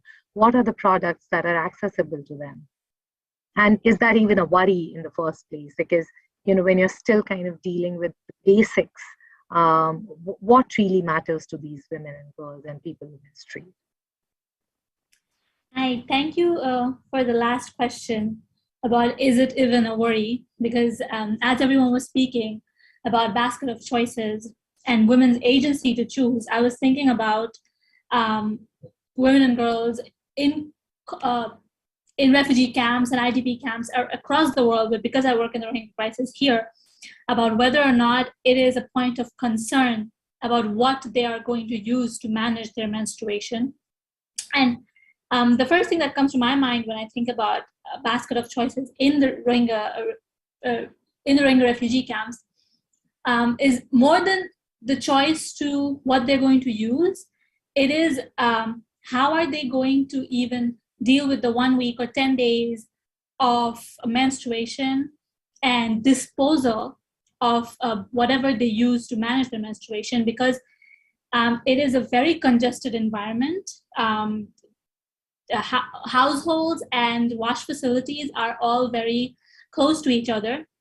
And because of the patriarchal social culture of the Rohingya and the stigma that is associated with menstruation, but also the stigma that is associated with women being outside of their homes, it becomes difficult for them to access facilities, toilets where they can go change, because if they're doing it at a time when men can see them changing by any means, then that becomes a huge stigma. But then if they're trying to change at nighttime, there's a safety concern. So then what is it that they will do to safely access facilities where they can change whatever it is that they're using? If that is a cloth, then that, or if it is a disposable pad, then that. And I think when communities are consulted to get their views regarding what products they want to use, especially women and girls, again, the stigma and the patriarchal social culture comes into play, where a lot of these women and girls don't want to come forward and speak about what they want to use because it is such a shameful thing. And if they're the men in their households, husbands or fathers or brothers, knew that they're coming and speaking about these things, that may have repercussions for them inside their houses. So then there's another barrier to them even telling the service providers what they need. So women's agency is just barred at every step. And how will they choose if they can't even make the choice to first speak about it? So that's one. But then what is available to them regarding that? Agencies provide a lot of different kinds of, first of all, awareness campaigns. And when they come in for any sort of sexual and reproductive health checkup or family planning checkup at hospitals and health posts, they are given awareness campaigns. And I think primarily disposable pads are available. Cloths are also available. The Rohingya have historically used cloths even when they were in Myanmar. But once again, this ecological debate about sanitary pads being harmful for the environment, and perhaps we should move towards menstrual cups or tampons. In that regard, I want to make a comparison between generally Bangladesh and then the Rohingya camps. Even in Bangladesh, tampons are not that available, even in Dhaka, which is the capital. I have personally never used a tampon. I've lived in the States, I've lived in London. And that's not because they were not available, but it's because, culturally, we're not geared to use them. So there's fear about how it will feel if you're inserting them. And if that fear is prevalent in Dhaka, then it is definitely prevalent in rural parts of Bangladesh. And perhaps women and girls or menstruators there don't even know about tampons and menstrual cups. Then how are we going to have this debate about the environmental impact of disposable pads if we are not even going from the bottom up, educating people in the first hand? And as Karthik mentioned, that the first step should be that everyone should have access to products that they can comfortably, safely use. And then we should have this debate. There is a lot of debate in the media, or I should say discourse in the media regarding the ecological impact of the Rohingya camps and single-use plastics and whatnot. But if women and girls and menstruators in the camps are not able to come forward and speak about what they feel comfortable using, then we cannot go in as outsiders and tell them that this is what you should use because this is environmentally friendly or this is less of an ecological impact. And I think that's really important that, again, the matter of education and awareness and creating a situation where women and girls can come forward and during community consultations, tell the service providers that, see, this is what we feel comfortable with, this is what we need. And then after we have provided them with that, can we go ahead and talk about any sort of ecological impact? And regarding awareness, I also think that the men and boys should also be brought into the awareness umbrella because they are half the population. And in patriarchal social cultures, they are the ones who are often controlling decision-making and controlling even women's access outside homes. And so if they are not educated and they are not aware about menstrual health, women's menstrual health, or menstruators' menstrual health, and what really happens during menstruation, because a lot of men and boys in these situations perhaps don't even know what a menstruator goes through. So unless we talk to them, we explain to them what it is like, we explain to them about basket of choices, then this will actually never go away. The stigma, the shame, the barring women's agency to speak about their bodies and what they need. So really, I think to provide a basket of choices to menstruators, we need to first provide a lot of awareness regarding menstruation and what basket of choices means, and the different options that are available to menstruators to manage their menstruation. Thank you. I hope I've answered parts of your question. Thank you, Zurat. Thank you. Zurat, if you would not mind, I also had a follow-up question. And this is the round 2 of questions for all our panelists. Since you're working in an area where you're working with Rohingya refugees, what has been your experience of working with people who do not necessarily identify themselves with the gender binaries? Is there any space in a conflict setting for people to move beyond the very strict gender binaries that we are all expected to restrict ourselves to? And if there is, what has been your experience, and especially in context of menstrual health and hygiene? Personally, I have not encountered an individual who hasn't sort of adhered to the gender binary in the Rohingya refugee camps. I don't know if other service providers have had those conversations or those meetings, but I haven't. And from my very little time being in the camps and coming back, my experience has been that the gender binary that we face and adhere to is, I think, 10 to 20 times more strict in the camps. And in that situation, I can't even imagine the kind of courage that someone would need to come forward and say that I don't conform to this. It might have severe implications for themselves, for their families. Like I said, I haven't encountered, and I don't think there is much space for this conversation to even be had on a societal level, on an individual level, on a family level. I mean, that's just my personal opinion. I don't think that there is much space. Thank you for sharing, Zurat, because I think it kind of, when I was thinking about what would it look like, you have just confirmed that there's very little space, rather absolutely no space for anyone to move beyond the patriarchal normative structure, which also kind of defines, who and how we should really live our lives and who we should really identify as.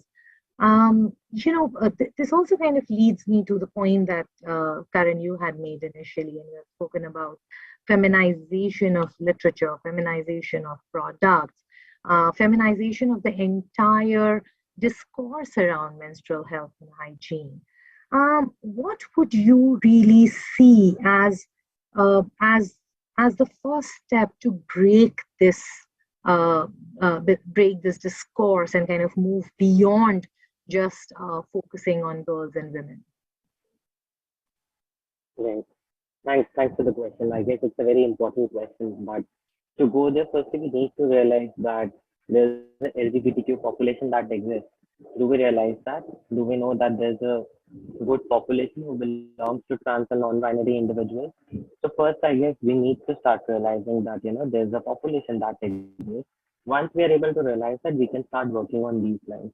So just to, summarize your answer, to answer this particular question, I feel we need to do that. Once we do that, so for example, when we talk about Indian government has recently, given the right to transgender. But when we talk about, washrooms which are, there.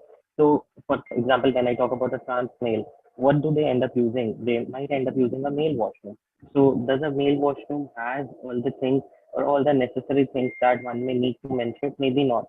So one small example could be, do male washrooms have, safe, accessible, disposable facilities or not? I don't think so they do have. And then do they have necessary any other basic infrastructure that is there? That also doesn't exist there. Thirdly, let's say if I want to dispose of in a normal dustbin as well, is it okay in a male washroom to go and dispose of a sanitary pad because the kind of shame and stigma that is associated with it? So I think to start with, first we need to develop like really good wash facilities, more in terms of gender neutral wash facilities.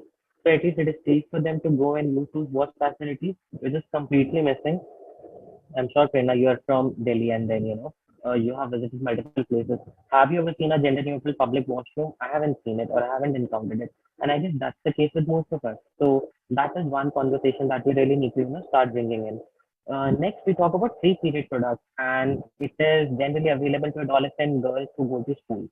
What about the non-school girls who don't go to school? I mean, definitely, there is a certain section, where ASHA workers go and sell the product. But what kind of, when we talk about availability and accessibility, I guess before that, are we even aware that something like this also exists for non-school girls and for the other women, who are maybe more than 18 years? So first, we really also, need to make awareness and, maybe tell them that, such things exist. And then the free product distribution should not only be limited to only adolescent girls, but it should also be there for the other girls and women who menstruate. Obviously, it also includes the individuals who menstruate. Thirdly, COVID-19 lockdown has taken a big toll. So we did a study, and so I'm going to tell briefly about both the studies. So the first study was sort of an evaluation of NHM scheme, National Hygiene Management Scheme under the Kishori scheme, where they are distributing free pads to the adolescent girls, and we found that almost so actually free pads are given to adolescent girls. Once the pad gets over, they are also sold to adolescent girls, and every month ASHA workers also received a pack of pads. So what we found, so we divided in, so actually during the lockdown, uh, so what we have done, we have used a combination of temporal and spatial variation. I'll just give a very brief example.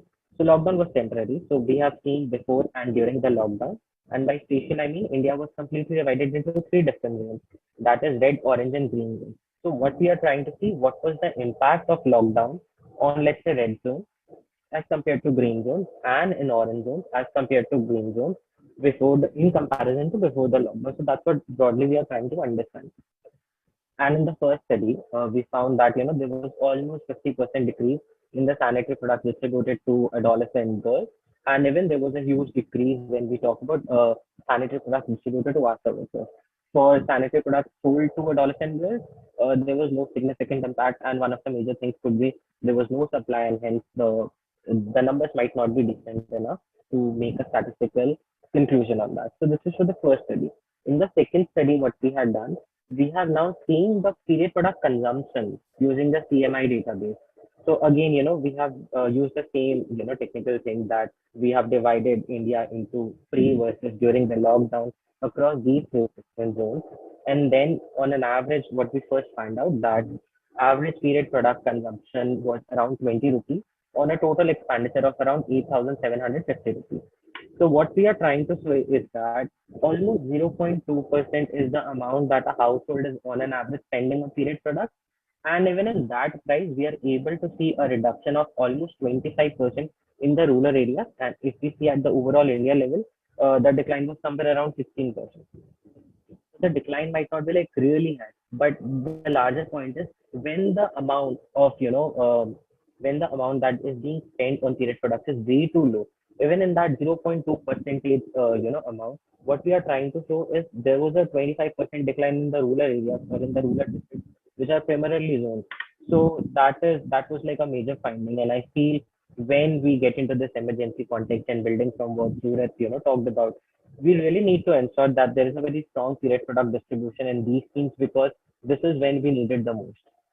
Thank you.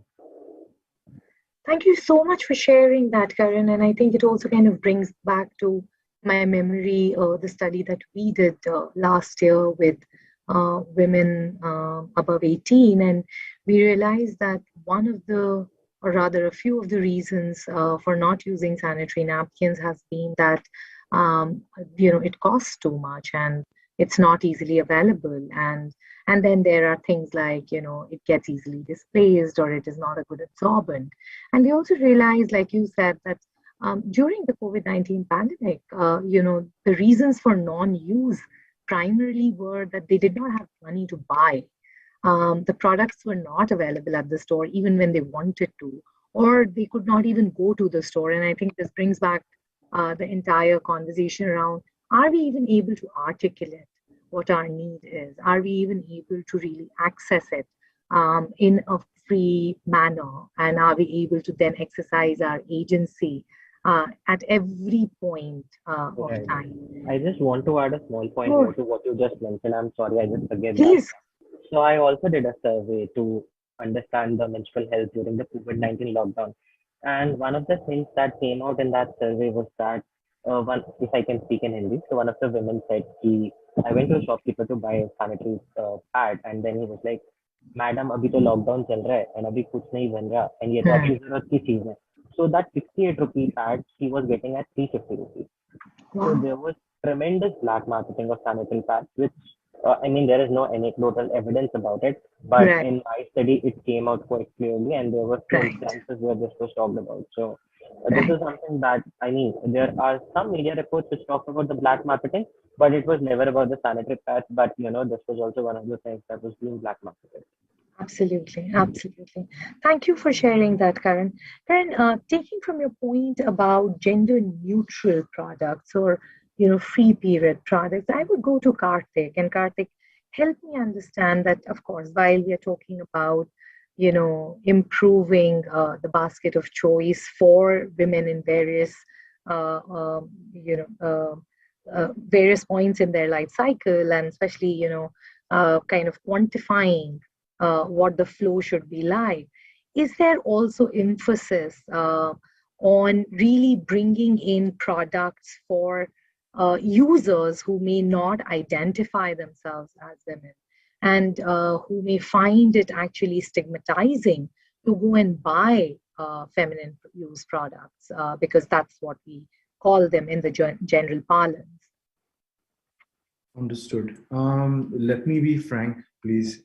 I do not think that the industry as a whole has pivoted really hard towards this conversation. There is lack of research in this aspect. And as much as we all would love to learn more about what's the range of menstruators and what their experiences are like, I think this is not an onus on any one manufacturer. I think we need a standardized set of responses, perhaps from some central body that is more responsible than any of us, and Dr. Mona Lisa will know much more about this. But only if the brands and the manufacturers are given the appropriate input, then only will we be able to start thinking of different dimensions in how we can design our products, right? And I don't think it is fair to hold that accountability onto us, because talking as a singular manufacturer in an industry full of hundreds and thousands virtually in sanitary napkin, we don't have the resources to go and plumb this, right? It is very hard for us to understand. And even if we were to do so, it is only one company's singular perspective into a multifaceted problem. We are not capable of solving this, and I'll be the first one to say it, right? And personally, from my opinion, I would like to again bring the loop back on the access point, saying that we have far bigger issues, not to trivialize anyone's pain or anyone's journey, right? It is, as Zuhrat mentioned, a tremendous act of bravery and defiance against society, right? Not to discount any of that, but like we've all discussed, we are still a long ways away from general awareness about menstruation, right? Just today, being this occasion of Menstrual Hygiene Day, my team conducted an activity with 25 adolescent underprivileged girls. This is from a well-off area in Bombay, which is the biggest metropolitan city in the country, right? I'll just give you a sample subset of what these girls had to say. One of them believes her periods are when she's on puja, because her family worships her, gives her chocolate, doesn't ask her to do any work, and she can chill and watch TV. Another girl said that she hates when she's on her periods because she's resigned to one corner in her own home. She's given bare minimum to eat, etc., not allowed to interact, and is treated basically like an achut.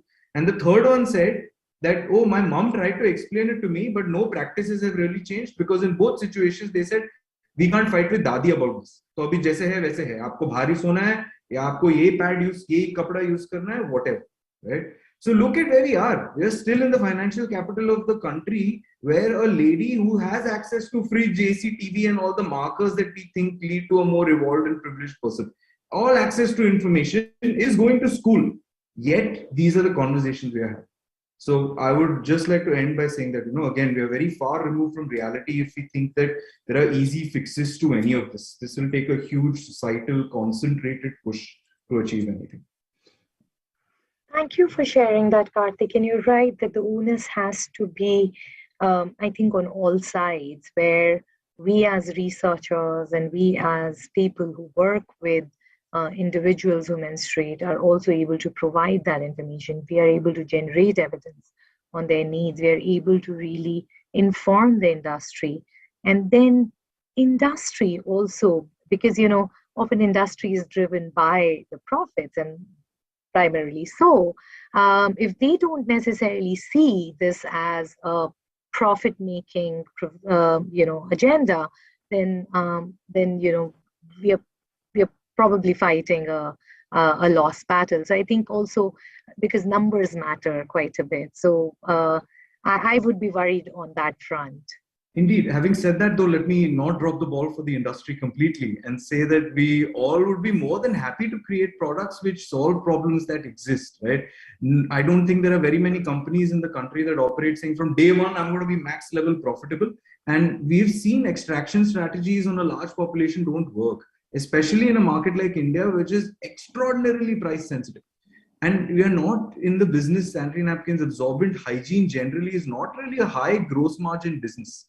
So it is very difficult for us to I can just paint a small example in 30 seconds. Like we make diapers, we have 14 machines that do so. 85% of our raw material is imported. It takes an enormous amount of complexity to make a singular product like this. It is volumetric, which means very fluffy. So it's expensive to transport all around the country. And I have to get that into a tier 3 village, sell that against multinational giants who've been doing this for 65, 80 years, who are great at what they do. And all of this for a baby diaper, which is less than a cutting piece of chai. Same dynamics, exactly the same apply to sanitary napkins, right? So the industry is doing everything possibly we can, innovating on logistics and supply chain, right? So if we need more help, I'll be the first one to say it. And if there is a better way of doing it, we are all ears open, because all of us would love to see more and more menstruators. But disposable income dropping is something not that it's not something industry can solve. Absolutely. So thank you, Karthik. And Karthik, just taking from one of the points that you made about how, even in a city like Bombay, the awareness around issues of menstruation and menstrual health and hygiene for girls who go to school is quite in shambles. Mona Lisa, I'll come to you and come back to you rather and ask, if this is the kind of scenario we are talking about, what is it that we really need to do to drive home the point that this is a basic aspect of a woman's life cycle, and this need not be, how do we really fight the stigma and then all kinds of discriminations that come along with that? We have been working on this front for last 6-7 years, and some of our key understanding, just observing and understanding the what has been. So first of all, the narrative around menstruation now it has changed. So I always like to acknowledge that we have made progress around it, but it was always around not having access to product, which the government, the development sector has, all are trying to work on it. But when we talk about giving information, sadly, that also restrict to that angle, that how to use the product and how to dispose it.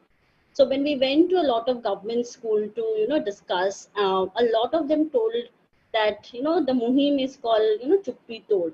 But the discussion I think was supposed to around the entire gamut of what is menstruation and how it is an integral part of your growing up, changes during adolescence. But I think the whole discussion were around this is a pad and how you use it and how you dispose it, and that's where we reduce the entire problem to being a hygiene problem. So how Karan was mentioning it's feminization, and also only talking about the hygiene issue, which is important. But just keeping it under that bracket has also changed the narrative around it. Now coming to how do we have discussion around it so that we see changes. Again, the unfortunate part is that everyone want to give you a project, go in a community, do a program, 2 months aa jao, everyone is educated about menstruation, all practices have been changed, that has been followed for god knows how many years, and you want to give an impact. That doesn't happen like that in community. I think when you go into a community, and even in our own households, let's not go into a community, in our own household there are certain practices, there are certain myths or taboos around it, which has been propagated from my grandmother to my mother to some have been passed on to me. I might say that I will not do this, because this doesn't make sense. But for my mother and grandmother, it will be a gradual process. There needs to be a lot of discussion, lot of dialogue that needs to happen, and that's where we, when we work in a community, we work with all the three. So we try to bring in the grandmothers, and sometimes it's a risky approach. Sometimes what we have done, that our community health leaders were the grandmothers, so you go via them, because Right. if they speak to the grandmothers around the communities, the acceptance will be higher. Right. So we do it both the way. So you work with adolescent girls, they're much more enthusiastic to get this information, but we know that the information they will get, they might not have the decision making power in the household. Then you speak to the grandmother, and you go into a community and you say कि नहीं भगवान के पास आपको जाना चाहिए, ये गलत है. You cannot do like that. We have to talk about कि maybe at that point of time there we create a story around it, this might be a logical explanation. Let's discuss if it still holds true. So some people just know it doesn't hold true, but they don't want to change it, and that's perfectly fine. Then we talk about safe and unsafe practices. So there are stages of it, and in communities where we have seen changes, where women have they are in their ghungat, but they are in front of male members and able to talk about menstruation, where we have worked for like 1.5 year, 2 years, where there is constant engagement. Right. Where discussion around this with a male health worker and a female health worker has become normalized, where we Right. have integrated men into the whole discussion. So it's a very long-term process. Indeed. It takes time, and that's what needs to happen. Every stakeholder, you cannot give us a 2 months project to any organization and make the change. So Indeed, indeed. And very rightly, like you said, Mona Lisa, social and behavior change does not happen overnight. And we've often realized that while you can work with people, the most difficult is to change beliefs. And there are a lot of very strong beliefs that are associated with menstruation. I remember we were working in Jharkhand where a little girl, an adolescent girl said, how do I really explain to my mother that if I touch the pickle, it's not going to go bad? And my only response to that was, maybe you experiment, maybe you take that pickle in a smaller bottle and keep with you, yeah, and then showcase that it doesn't really turn bad. So, but yes, I'll just add one more point. So as I'm talking about long-term program, but I would just recognize that even the shorter term programs as well has made the it has just created that space. So that is right, also has made some impact. So it right, has so went into a community because they had this discussion. When we asked them what do you want, because we went with a financial literacy program and a health program, and they said nahi didi, health janna hai aur. So it is creating that space. So that is also important, and if anything that we can do and enter into a community with information should be taken. absolutely. And I think community also recognizes, and again, going back to, the conversation we were having about agency, that they also recognize what their needs are. For instance, Yeah, working with mothers said that their girls need to know about menstruation. We didn't know about it. We want you to talk to them you about too. it. So Right. creating that ecosystem where, there is a free flowing conversation. Thank you very much for these great comments. I have already overshot time, and our next panel is already with us here. I'm going to take just 30 seconds to each of the speakers, one last thought, one recommendation to really move this conversation vis-a-vis expansion of, basket of products and expansion of choice for all the individuals who menstruate. Zura, shall I start with you? Yeah, sure. My one recommendation would be to always go to the community and listen to them, listen to what they need and what they recommend for themselves, and go by that. Thank you. Karan, I can see you right next to Zurat on the screen. May I request you to?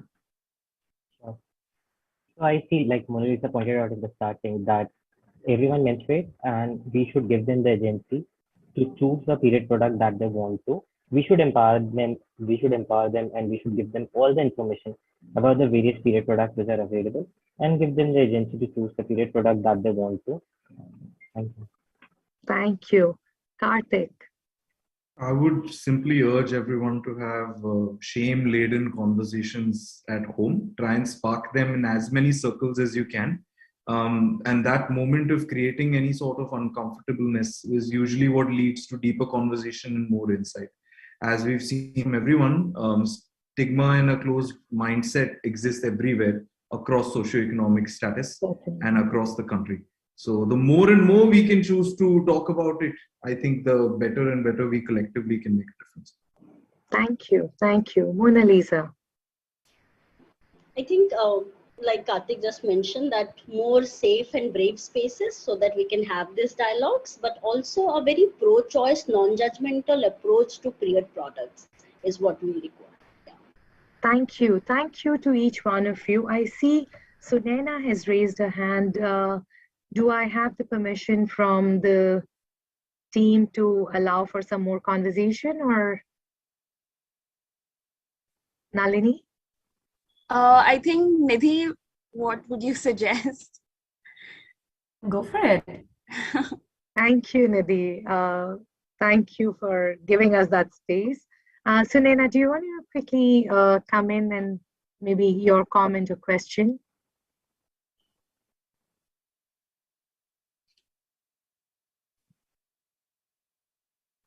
Sunena, are you there? All right. Possibly it was just by mistake, because I think Sunena has kind of put her hand down. Great. So let me just close by saying that today's conversation, I think, when we were talking about basket of choice, I think today's conversation helps me also just expand the narrative, not just in terms of the basket that is available or accessible, but also to whom is it available and accessible? How is it being made available and accessible? And at the end of it, the choice is what matters. The agency of all those individuals who are menstruating matters, and let them choose without any judgment, without any pressures. Let them just choose what they find most suitable for them. And I really hope with this conversation, we are really able to expand our own understanding, and not just talk about menstrual health and hygiene in a silo, but also ensure that when we talk about menstrual health and hygiene, it is part of the larger sexual health and reproductive health and rights of each individual. So thank you very much for a very, very enlightening conversation. I will hand this over to the next moderator, Nidhi Singh. And Nidhi Singh is the founder of PCOS Club India, which is the largest PCOS community working towards creating awareness about this widely spread but very little talked about disorder in women. She also offers personalized PCOS healing programs and workshops through her platforms. Nidhi, welcome to the conference, and thank you very much for taking over from me. Thanks. Thank you so much, Prerna. I will now request all the panelists to please turn on their videos and unmute themselves.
The host has to allow us to start our videos.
uh, all the panelists, since we have a bit, lesser time left, and some of you have to have your surgery scheduled. So we'll keep it very short, but this panel is about beyond periods, talking about hormonal health and hormonal manifestations.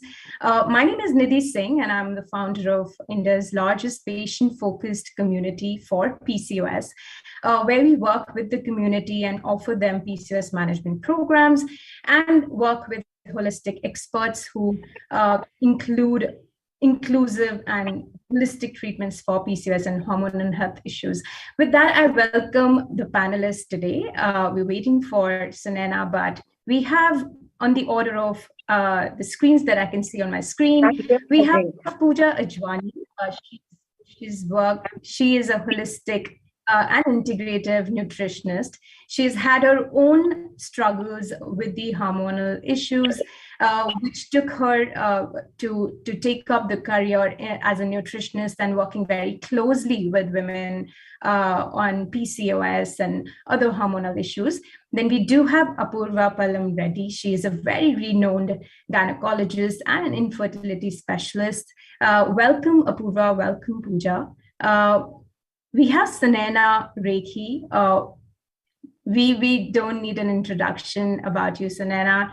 Sunena is a celebrity yoga artist, has represented India in various global forums, and we learn more about how fitness, especially after 40, is even more important, and many more things about breath work and mental health, and from Sunena. So welcome, Sunena. Thank you. Next up, sorry, is there any question? Okay, next up we have Dr. Shivani from Delhi, who's worked very closely with the government initiatives and driving lots of campaigns around hormonal health issues and menstrual hygiene. She herself is an IVF and infertility expert, and we're going to talk about various hormonal manifestations, treatments, the stigma and the awareness which is needed about these conditions. So welcome all the panelists and welcome all of you. Thank you. With that, I'm going to start that we know that 1 in 5 women in India do suffer from PCOS, and across the world would be somewhere around 12 to 15% as the current stats say. But this number could only be the least when we do have the stigma around it. A lot of people don't know about these conditions still. Thanks to the social media, where we are able to do a lot of these awareness sessions, but there are tier 2, tier 3 cities where people may not have access to the social media. Lots and lots of work definitely need to be done with respect to the awareness and destigmatizing these conditions. And as we speak to our community, we also hear that even in the urban crowd, when we talk about, Delhi, Bombay, all the cosmopolitan cities, there still is stigma. The way we compare the, tier 1, tier 2, tier 3 cities, the urban crowd also requires a lot of awareness. So I would want to go around the panelists and sort of, give you a chance to say that what is your take on it? What can government and what can, the health practitioners and us as a community could do to bring more awareness and destigmatizing these topics? Do you want to, Dr. Shivani, would you like to go first? Yeah, thank you so much, Nidhi. It is such an honor to be on this wonderful platform today with you. And you very rightly pointed out the first step to tackling this is awareness. And according to me, it should start in schools and it should start in the universities.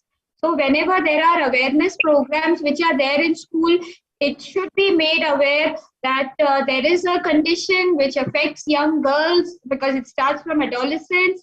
And the way to get around it is control junk food in your diet. Literally, as parents of adolescents will tell you, there has been an explosion in post-COVID time about of exercise.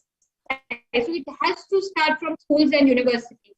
Apart from that, like for COVID vaccination, we have these pink booths specifically for women. So we need to have some programs which are women's health initiative, and PCOS has to be a part of it. I mean, the number of women affected by PCOS is more than that of breast cancer, lupus, erythematosus, everything combined. So it is a huge problem. So more programs need to be organized according to me. Definitely, that's a great and one of the most important ones. Dr. Apurva, what would you like to say? And I would like that if you could also bring some regional, aspects to it. Interesting. Yes. Yeah. Yes. So, Shivani is a great friend, and she's actually a senior of mine. So I actually agreed with her that there needs to be awareness. But mind you, the government is not going to do anything about it. Not now, not 10 years from now, 20 years from now, because PCOS is not, a lethal condition as compared to a cancer or, anemia or, any of the other conditions which cause maternal mortality or which are going to get reflected in the statistics of World Health analysis or measurement. So I think we really cannot expect too much from a government project kind of thing to kind of really reach out to us. But yes, starting in the schools, inculcating this idea or this concept of understanding understanding the whole concept of a menstrual cycle. We really can't go down to telling them, what PCOS is or, how it is going to affect you or what are the long-term sequelae going to be for someone, at that age. They have a whole lot of things that are happening in their life and they really are not going to bother understanding about a condition that they're not experiencing. So the least that we can tell someone is that this is how your menstrual cycle is going to be. And if it is going to vary from this, that's when you need to get in touch with a doctor, period. That's all we can, put into their head at that given point. And I think expecting anything more than them from at that age is a little too much. That's rightly put, and I would like to say here that we can definitely not expect the government to do anything. In fact, the last records that we researched about PCOS that were updated in 2016, can you imagine? So we don't even have the numbers to be able to work on any of those stats, but definitely like Bleed Equal and PCOS Club India are working on something very interesting where we could at least start the mission. But thank you for the note. Next up is Sunena, and Sunena is also a mom of an adolescent, and I would like you to bring the element of fitness and yoga and how do you sort of see about this whole topic? Hi Nidhi, how are you? Thank you, Dr. Shivani. Thank you, Dr. Purva. You look so beautiful in that sari, I must say. I'm looking at Dr. Purva, I'm like, wow. Okay, so basically, with now my daughter is 13 and she started her period. But I also feel in schools, even if they're giving you some advice, they're giving it to standard 8, standard 7, standard 8 children. Whereas I also feel that children are starting their periods earlier. So the first thing has to be that if we are going to schools, then we should kind of understand, okay, then the education needs to be earlier. I also think that it's very essential for boys to be a part of this. And it should not be that boys are separate or girls are separate. It is not a taboo. Do it together, understand it together. I think even as we're growing up, so many times our husbands, our boyfriends, we're like, I'm sorry, I'm so bugged, I'm my period. They don't even know. There is so much that men don't know. And I think that's the second thing, that we have to train men the same way that we treat and train women.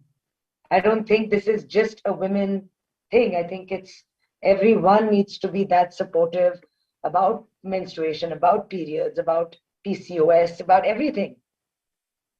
I also feel that today I'm teaching yoga or I do workshops.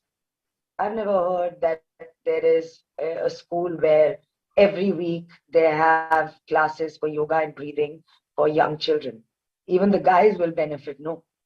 It's not just that the girls will, but or you just make it so special just for women to live for young girls to say, okay, this is something that you can breathe and your pain will go. And rather than just talking about it, create it experientially.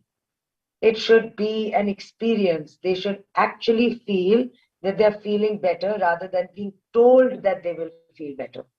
So I do feel that we need to add more experiential stuff to how we teach and how we learn. Definitely agree about the gender inclusivity here, because it also affects all human beings. The lifestyles are changing, and I would quickly go on to Pooja as well, where she's also a mother, and what does from a nutritionist standpoint, I feel that as there is more and more prevalence of these hormonal conditions now that we know about it, there's definitely a scope of coming down to the age of the classes which were told about periods very early on, and second, also telling them what they could manifest in the future. May not, like, we've had opportunities to speak to schools, and they say that children get scared when you speak about that there will be diseases, and if you don't if you don't use these words in your education. But what would be the most perfect way to tell them that, listen, this is important, periods is like your health card? So something from Pooja. I think, Pooja, what's your take on it? Yeah, hi, thanks, Nidhi. Thanks for having me here. I think this is exactly what, when we started this, I was like, okay, this is what I need to say, is that period is your report card. And if we can just tell them this when we are educating them about period, is that the body has this, women's body has this amazing way of telling you, you don't need a blood test, you don't need too many things to be tested. Just a period can tell you if there's anything wrong functionally with your body, and if there is something simmering underneath. So telling them if it is not regular, if there's too much clotting, if there's too much pain, that's not normal. Because I have a teenager who came up to me when she got her period, and she said that my period is not normal. And I said, why, what happened? And she said that there's no pain, I don't get any pain. So I said, this is how it's supposed to be. So don't normalize mood swings, and don't normalize painful periods, because that's not how it's supposed to be. But everybody's just been told that this is just normal. So I think what is the definition of healthy period needs to be told, and how this is how you can judge overall if there are any nutritional deficiencies, if the exercise is lacking, you can tell from your period, and that comes every month. So you have an opportunity every month to know what's going on in your body. Very rightly said. love the points that the panelists made, and regarding the awareness and creating more discussions about it in schools, colleges, definitely is a great step. And I think it also goes within our families as well, as parents, as families. I think we also must take that initiatives as mothers to do more open conversations, because the reason why a woman or a young girl resorts to Googling things is that she's not provided enough information and that environment to have that open conversations. And we do have a lot of mothers asking us, how do we do that conversation? Because not everybody are that open and not may have that kind of a relationship. So I think that's something that mothers and parents could do. Which brings me to the point of approachability or an open conversation with even the health practitioners. So representing the community, the patient community, we've also been told, in fact, as per the survey, 78% of women felt that they were not happy with the consultations with their health practitioners, and it's a generic sort of a percentage. And the reasons could be more from how the conversation done, there was judgment or not, it was inclusive conversation or not, and we do have very well-rounded and well-researched panelists here and who are including a lot of inclusive practices. So I want to hear from you, how can a doctor-patient relationship can be improved, and what are the guidelines as you would like to give, or a message to the health care community, so that there are no gaps in the treatment, and we don't want people to go Google, but trust their doctors, if I can put that across. So maybe Dr. Shivani, if you would want to start with your message. Yeah, so I think in this we will need inputs from all of you to tell us that what we can do, how we can do better. But I can tell you a few experiences. So when we have these young girls coming with their mothers, literally they are always looking at the phone, looking down, don't even look up, don't complain, don't say anything. It's the mother who keeps going on and on. There are some other girls who come and who are embarrassed to talk because they've experienced some kind of body shaming. They've experienced some very unpleasant words which have been said to them, and they are very reluctant to open about it. So what we do generally in the clinic is that when somebody like this comes, I know that I have to clear at least 20 minutes, because it is going to take this girl at least 5 or 10 minutes just to even start talking about her problem. Maybe you have to ask a couple of leading questions that does this affect you? Does this affect you? And one thing I find relates very good is if I tell them, see, this is Sonam Kapoor. She has, the big celebrity come out in the open about her problem, how she broke off with her boyfriend because she had facial hair and acne and he thought she looked like a boy. And this is somebody else who's Sara Ali Khan, who struggled with her weight. And as soon as you point out about these celebrities, what happens is that young girls start relating more, and probably they start opening up more. So this is something where we will need your inputs from as to what we can do. What is it that particularly irks them? And of course, being non-judgmental, that is a little bit of a generation gap, and we really do try to overcome it. But you will definitely need your inputs in this as well. Thanks, Dr. Shivani. Dr. Apurva. Yes, Nidhi. I have a very, very strong take on this as well. Okay, see, if we look at it that way, I think the onus of choosing your doctor or selecting your doctor is completely on you.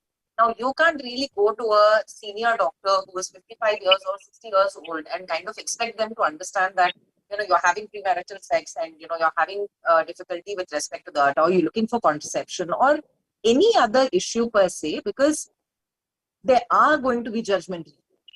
let it be our parents or grandparents, and that we have probably a percentage of our parents who are supportive of that, but majority of that generation is not very approving of it. So you need to understand that doctors are also going to be human beings, and likewise that generation of doctors is going to be difficult for you to kind of open up to, because somewhere you yourself are feeling that they are in your parents age group and things like that.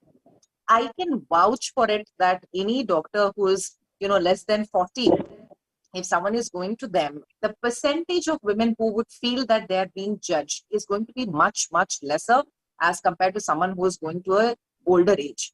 So that decision of, who is the doctor that you're going to choose should come from you, because that first consult is the one that is going to really make or break your, health life, as because there are going to be a whole lot of events that are going to come. And every single time you will not be able to kind of look up to a social media or a Google or your senior or your friend for the answers. Your gynecologist has to become your best friend, and that has to start from your menstrual health time and continue through that stage, so that they also understand how your body has been evolving.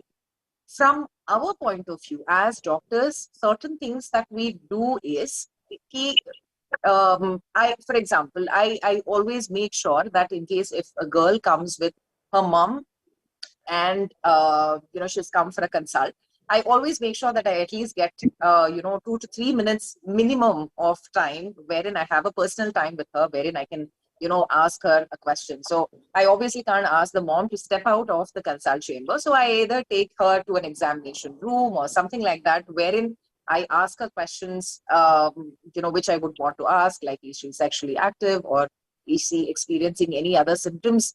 Especially, I mean, the most petrifying thing for women with PCOS who are sexually active is that every single time they miss their period, they're going to get a zillion pregnancy tests, a zillion beta HCGs done. And even after they get their periods 2-3 times later also, they're concerned that, कि January में, मैंने किया था unprotected sex and, May में मुझे अभी period आया है, मुझे अभी भी confirm होना है कि that if I am pregnant or not. So, yes, trying to breach that space is important. And if one doctor is bad, please don't judge them, judge the entire community based on that one experience. Try to figure out, one good gynecologist whom you're comfortable with, because ultimately आपको कभी ना कभी हमारे पास आना ही है, either for your pregnancy or for some other issue. So make sure you're finding a good doctor at an early life. That's a great message, Dr. Apurva. And I think we at PCOS Club India are trying to curate doctors who take this subject very inclusively. And great tips, by the way. I hope people in the audience could sort of take away the message. I would go to Sanena, and you being a mother, bringing, taking notes from these doctors, that we have beautiful doctors here who shared some message. Do you want to, from a mother's standpoint, also give a message of how these conversations could be done more openly to have, better, especially for young adolescents who are going through puberty, and then there is PCOS, and I'm sure people, at that young age are very vulnerable and, make choices also sometimes without consulting parents. So what message would you like to give there? So when my daughter started her period, okay, let's go back to when I started my period. So when I started my period, I remember my mom hadn't spoken to me about it yet, because the parent also doesn't know when it's actually going to happen to your kid, so she hadn't. And I remember looking at my Danny and I was like, okay, what is this? I just thought, okay, it's some dirt. And I went to school. I was, it was like, but I remember and I was in South Africa. And I remember my mom coming and running and being so excited about this. And getting me again, I'm like, Mom, please. She goes, take another pad. And I was so embarrassed. I'm like, please, I cannot take this pad, whatever you're giving me, into the classroom. There are students there. how can I carry this? This is so embarrassing. She goes, no, just hide it and take it. So, one, when we have to hide, when we can't talk to our fathers and brothers about it, that we've started, Papa ko nahi bolna, or brother ko nahi bolna, or a lot of parents, when we are hiding, I really believe that the self-love and self-esteem really gets wounded so many times because you're not ever feeling inclusive. I couldn't believe I've come from South Africa. I was born in India. I've lived all around the world. I couldn't believe in India. This girl, I remember the first time I heard it. She goes, if you have your period, you can't go on to this temple. I said, excuse me? I couldn't believe it because I'd grown up somewhere else where it was still okay. And then when I came to India, it was like they can't sit on the same sofa. There was a friend who needs to wash her bed sheet every time she's had her period, even though the bed is not dirty. So it makes you feel like you are dirty. If somebody tells you you are dirty, you are going to feel dirty. And that is the self-love or the self-esteem that I really believe that young girls need to build that. And it's very hard. Whatever I say, whatever you say will not work like that, right? It really depends on our parents. If our parents are ashamed of it, their daughters will be ashamed of it. So the first thing is to first teach even the parents not to feel ashamed of this. There's a teaching that needs to happen as an all-rounder. So I would actually, for my daughter, the biggest thing is to have it as a normal thing. I'm not making it such a big deal. Oh, you have your period. Okay, this is what we need to do. And this is what it is. And it's great. Oh my God. Oh, okay. That's it. People make such a big deal. Like, oh, I'm pregnant. Pregnancy is a part of life. It's okay. You're pregnant. Amazing. But it's not filled with problems. Like people would go to a doctor, Shivani. And it's okay, you're pregnant. Like doctors must have seen so many pregnant women come. Like for you guys, it's like, okay, man, chill out. It's this. And I think that's the education that we need to. It's normal. It's like how we use the word of, what was that? Disability, or what was that? How we changed, I can't remember that. Disabled or physically challenged. Physically challenged. Yeah, or another word which was a better word, which people differently abled. Differently abled. Yeah. And it is so true. Like I would see so many people in South Africa where they are drawing with their toes. They have something else that we don't have. They have those abilities which we can't even see or imagine. So I think everything comes like God has given us those abilities where we go to our gynecologist and say, how will I give birth? You know how to give birth, yeah? The child didn't learn. The child didn't learn. Please, doctor, please tell me, how do I come out of this birth canal? The child had that intelligence. And I think with so much of everything in this world, we are losing that innate intelligence. It's just intelligence. And that's what it is. I think we have to just, when people become aware, they become more intelligent as well, like how everyone's saying, like it's about awareness. Great point made, Sanela, about normalization. I loved how you put that across. Pooja, since we're talking about better relationships here, we talk from a mother's standpoint, from the doctor's standpoint, and you have also been there as a struggling patient at some point in time. So I would like you to be also, a patient representative here and being,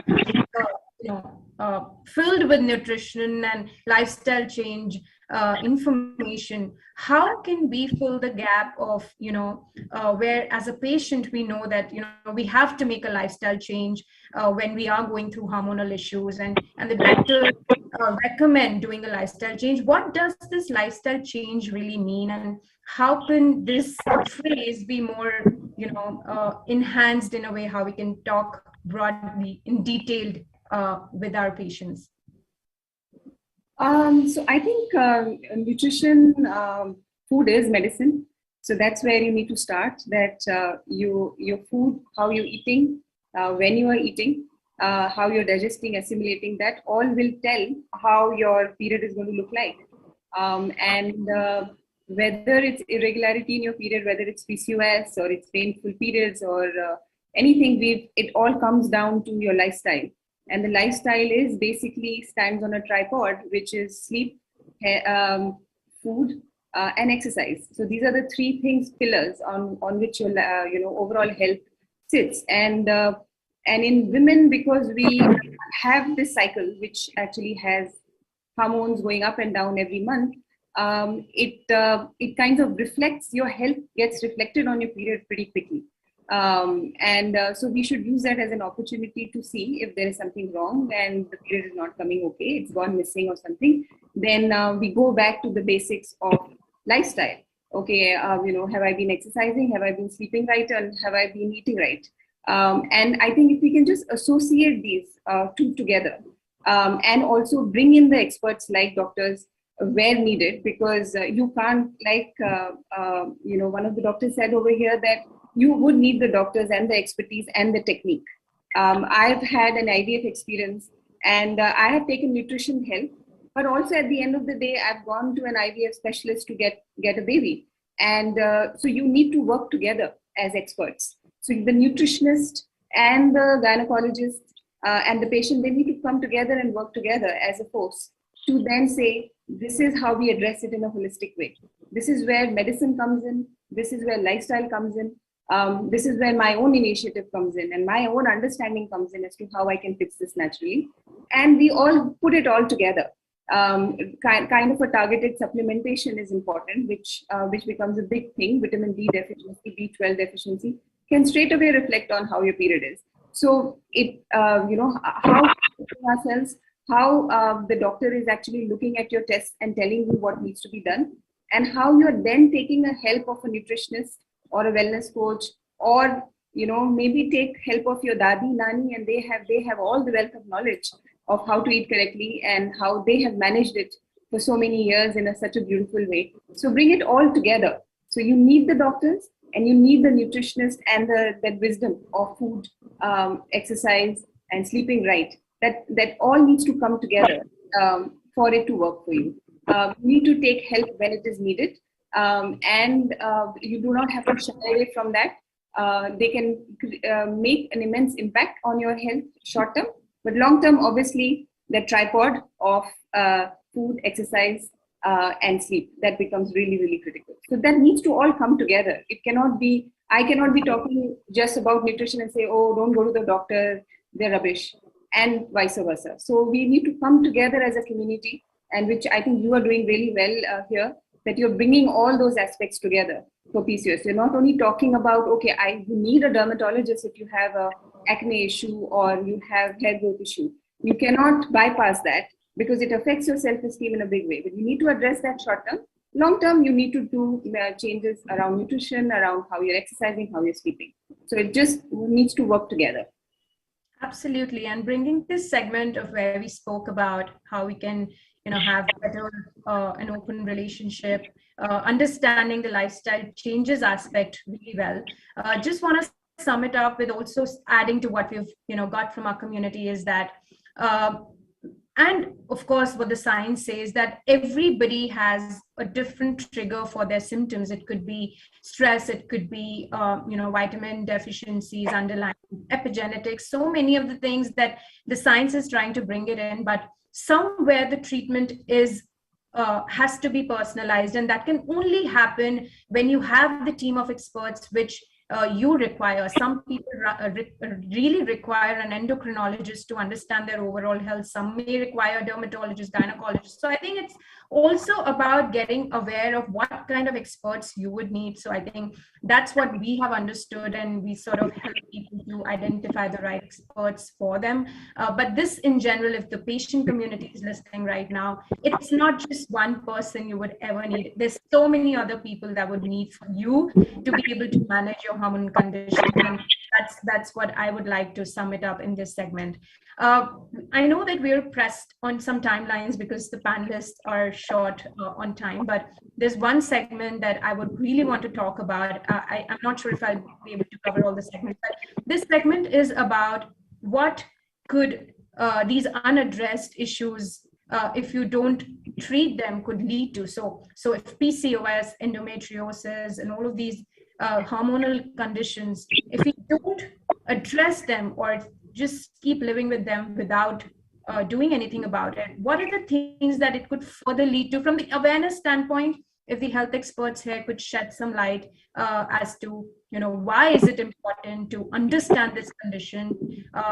This is coming from the fact that a lot of people don't speak up, don't ask for help, don't reach out to the experts, and keep living with it because they're scared and afraid. And I think from the awareness standpoint, it's important to know why you need to reach out at the right time. So Dr. Shivani, I know you're pressed in time. I'm going to start from you. I don't know if we'll see you long enough on the panel, but maybe you can start the conversation. Yeah, thank you so much. I have surgery scheduled sharp at 4:45 and my anesthetist won't wait for even a minute. So I will take your leave at that time. So for long-term issues, there are so many studies which are published, and what they talk about is that the primary issue that is faced is absolutely unpredictable and irregularity in the menstrual cycle, which affects their social life.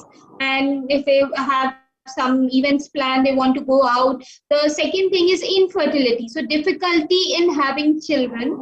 The third and most important is psychological and psychiatric disorders, because there is a body dysmorphism in the sense that some women have excessive hair growth on the face, or if they have excessive weight gain and they don't eat that much but they put on more weight, and that gives to really so much depression and frustration. It feels like there is no way out, there is no solution. So it leads to a lot of mental health issues.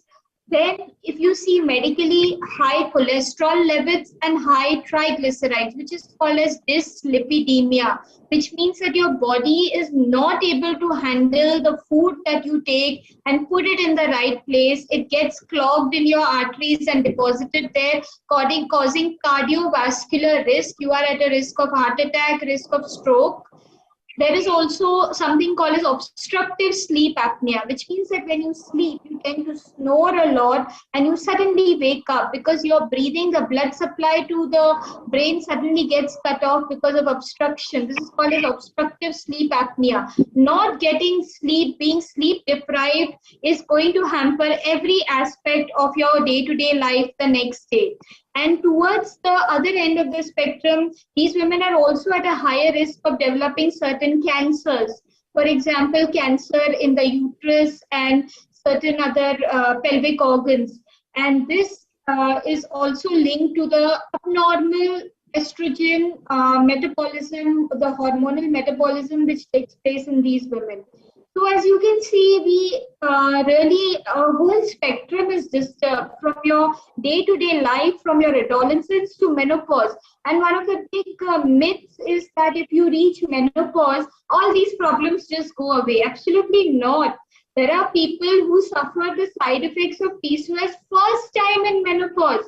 That is when they know that they had PCOS because they never had any problems throughout their life. And in menopause, they are experiencing because the male hormone level normally rises in menopause. And in these women, it is a huge rise. And so they experience a lot of problems like vaginal dryness, acne suddenly the skin just breaks out and absolutely shatters into pimples. So even after menopause, women can experience PCOS and it can come at that time for the first time. So right from your school going age to your old age, PCOS is your companion and can affect a whole range. Thanks, Dr. Shivani. We have another doctor, our favorite doctor, Dr. Purva. Do you want to add something here? And I would like you to also add something from the treatment standpoint, something that was left for the last segment, but because we're going to, we have to rush. I would also bring in a question for you that as a community, the patient wants to make an informed choice. And we have seen a lot of times that it's a one-sided conversation. a patient is just provided that this is what they have to take, and there is so much scaring and this nervousness in the room that the conversation doesn't happen. So could you also shed some light of what are the treatments that are available? What can one do as a preventive approach and a treatment approach, adding to what Dr. Shivani already covered? So, Nidhi, to kind of point out regarding the overall consequences of PCOS, as Dr. Shivani has rightly said, it can affect you all along and affect you in a whole lot of ways, which probably, even we as doctors cannot comprehend. There are so many new ways that sometimes PCOS presents. So, which is why the only thing I think, Pooja had started in a very beautiful way, wherein she said that, a cycle is your basic thing. And, if it is going all over the place, then you know that there's something that's not going right. And, you need to get it managed. That's point one. And coming to the treatment aspect of it, I want to tell every single, person who is listening to this that there is treatment for every single problem or every single condition that Dr. Shivani has listed. So if the problem is real, the treatment or management to it is also real, and it is as effective, as the problem is. So, which is why I think we need to tone down, the fear when we are trying to spread awareness that a condition like PCOS is there. And, in case if you have irregular periods, if you have a lot of sudden weight gain, or if you have a lot of facial hair, it is not because you're born that way. It is because there is a hormonal abnormality that is happening inside your body. That is all we are trying to, tell to all the young girls out there. And what symptoms they are having for all the symptoms, be it the acne, be it the infertility, be it, heavy bleeding or no bleeding, and, hair fall. For all the, conditions, there is a treatment, but you need to kind of approach to it right from the beginning. You can't come towards a fag end of it, wherein you've exhausted all your time or exhausted all your options, and at that given point of time, start working on it. The second point I want to touch about treatment is not all symptoms of PCOS have the same treatment. You and your friend can be diagnosed with PCOS. She might be having a completely different complaint, and you might be having a completely different complaint. Just because her doctor has prescribed her certain medication and it has worked for her, doesn't mean it's going to work for you. So you need to be very specific as to your body pattern and your symptoms or your complaints. What is it, the medication that's going to work best for you? And third option, as I said, being inclusive. We as doctors really want to know what you want to get out of the PCO treatment. You can have irregular cycles, you can have acne. You might not have acne and have irregular cycles, or you might have regular cycles and have acne. Everything has a very, very different treatment line. So if you're visiting your doctor, or when you're visiting your doctor, please be very specific as to what you're seeking out of it. You just want multivitamins to control your hair fall, you just want acne control, or you want your cycles to kind of come at least once in 2 months. You want to prevent pregnancy, you want to get pregnant, you want to stop your bleeding, whatever it is. Be very specific as to what you're looking out of it. That way we can give you all the options that are there for management. Love the way how you put, Dr. Pura, very rightly said. I also want to bring the conversation around mental health, and that's where Sanena and Pooja would really help here for your conversation.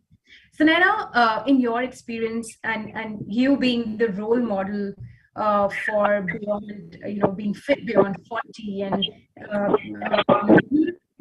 including all those yoga asanas, and menopausal health is also very, very important. Also another stigmatized topic, by the way. How yoga help with managing your mental health, de-stressing? Stress has been an integral part of our life, and if anybody says that don't take stress, it's impossible. So how does one manage it? Any quick tips that you would like to share here? So yeah, I really believe that it's all about feeling good, in your physical health, in your mental health, in your emotional health, in your spiritual health. So for me, how I work these patterns is, okay, maybe I'm going well physically, maybe I'm not, right? So if I'm not, I have to work on those things. If there is a mental box here, okay, am I doing everything to work on myself mentally? So I have my boxes. It's very weird. In my mind, there are these boxes. Am I spending, is my social life okay? Because there's never for anyone everything okay. Either you're physically well, but you're mentally feeling finished. You might be mentally fine, but your spiritual practice is not that strong. You could have a spiritual practice, but you're very emotional. So there are always things that we have to work on, and like exactly how everyone said, how Pooja also said, I love, that's exactly what I wanted to say, Pooja. It's everything, like even what Dr. Purva said, Dr. Shiva, it's the lifestyle. Everything has to come together, and only then will it work. You cannot just go to a gynecologist and then that person is going to some nutritionist. I think there has to be, like how, for example, you coordinated this meeting. There is this person, then there is this person, then there is this person. Now, we don't know which nutritionist this person is going to. So if Dr. Apurva is helping this person, she also might want to understand that the therapist that this person is going to, or the skin specialist, there has to be like, I feel we have, and I think Dr. Purva said it, you're going to go to that doctor for the next so many years. You need to first become best friends. So that person, that doctor is telling you, I would suggest this person, because I believe that you need to do cognitive therapy and not Freudian therapy right now. Let's just figure out what is the problem at this moment in life. So you know what I mean? Like, I think it all comes together, but it has to come together very smartly, with everyone having the same alignment, the same way of movement. If I believe in conscious living, so does, say, Dr. Shivani or Dr. Purva or Pooja, and it comes together as we believe in one thing. And it's never what we can do to help other people. It's how everyone needs to believe in the same thing to be able to go out there and make that difference. We have to believe in the same thing. And then it's easy. Yeah. I think I just want to add one thing, Nidhi, before it kind of really slips my mind, because that is so true. When a patient comes to me and, when they're kind of talking about it, at the end of it, then they start asking me, okay, when we tell about a lifestyle change, we are very particular that we kind of always put them on to a dietitian and or a nutritionist and a lifestyle expert who's either a yoga specialist or someone who's into gym or someone like that. We kind of always put them onto them, because otherwise, without that, telling them doing a lifestyle change really doesn't matter. And it's always that patients come to us, it's like, madam, I can have guava, I can have banana, I can have dairy, my friend has stopped eating this.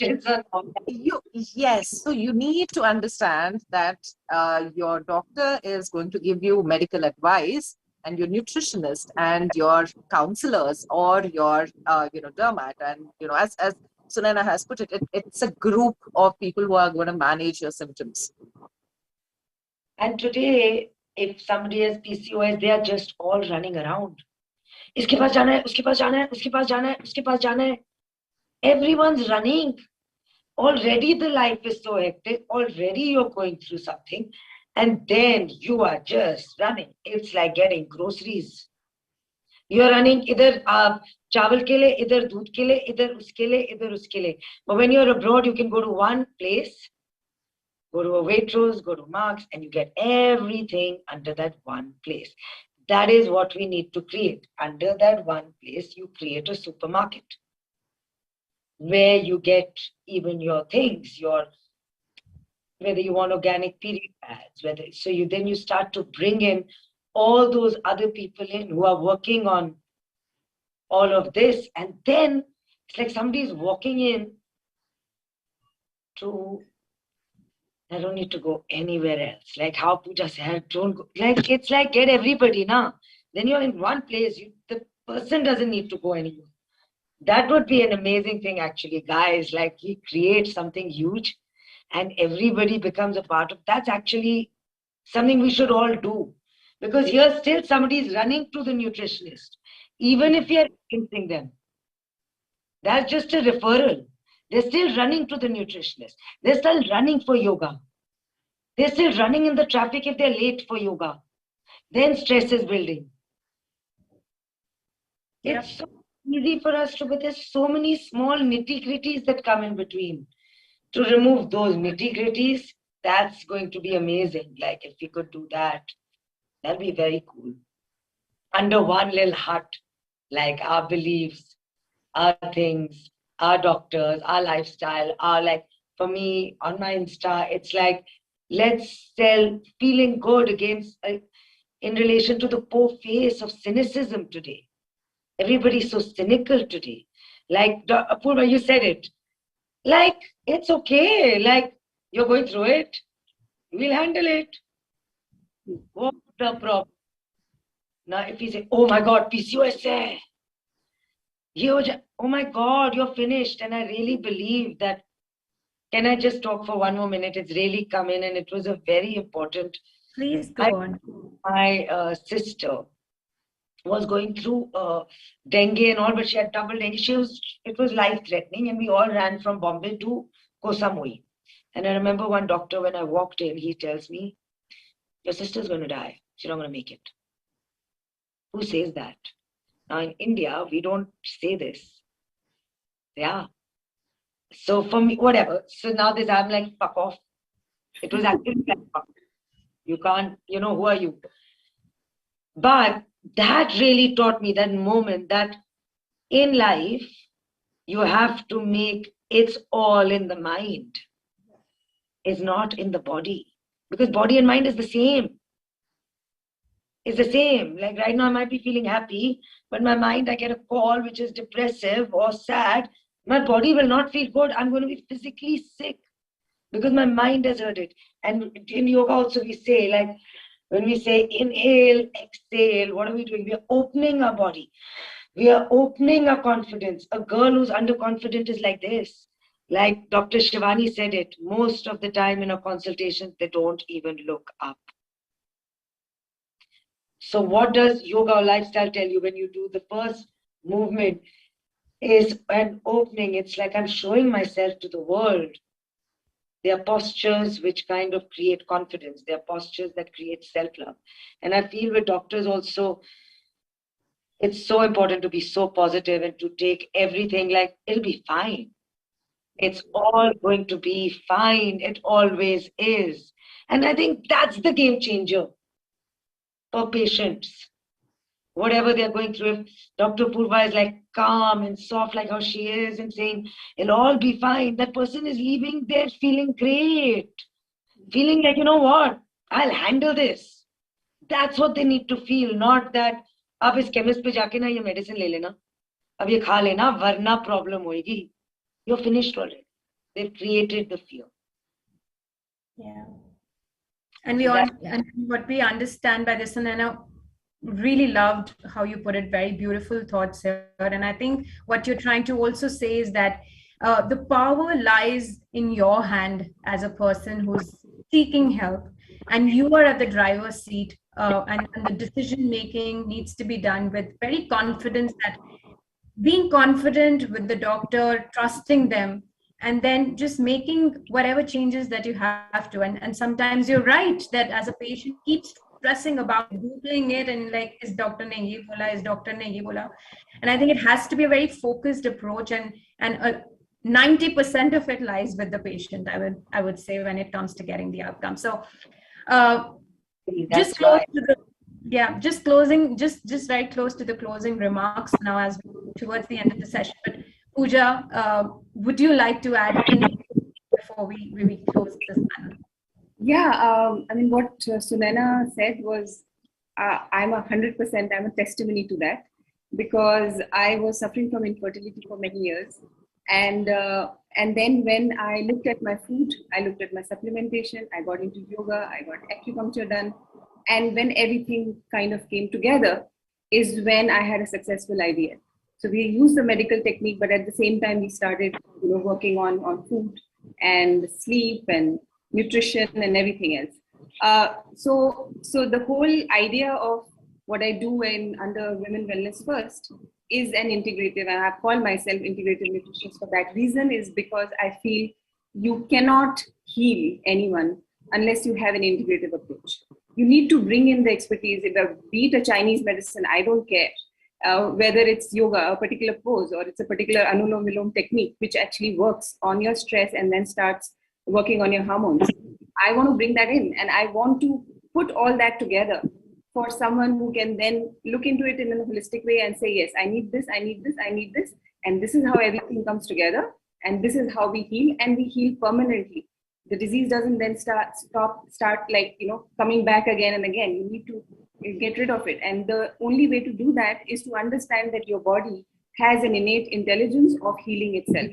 You just give it the right environment and it will heal.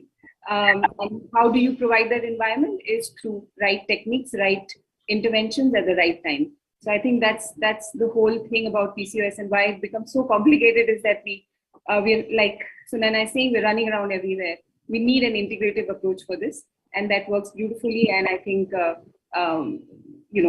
we can get rid of this problem permanently if we have an integrative approach, I feel. Great. Thanks, Pooja. And one thing that stuck with me was when you said that you had a successful IVF because you included an integrative approach. And we do have a lot of people who come in and say that we've failed IVF, or we did conceive, but we got miscarriages, or we did not have a very successful pregnancy. Then there's GDM, or the gestational diabetes, that I wanted to speak about today, but maybe in the next panel or on our conversation. But overall, what we need to understand is not that one medicine would solve it all. I do, and the integrative approach, as Pooja rightly said, and Dr. Apurva and Sanana Rekhi and Dr. Shivani very beautifully put.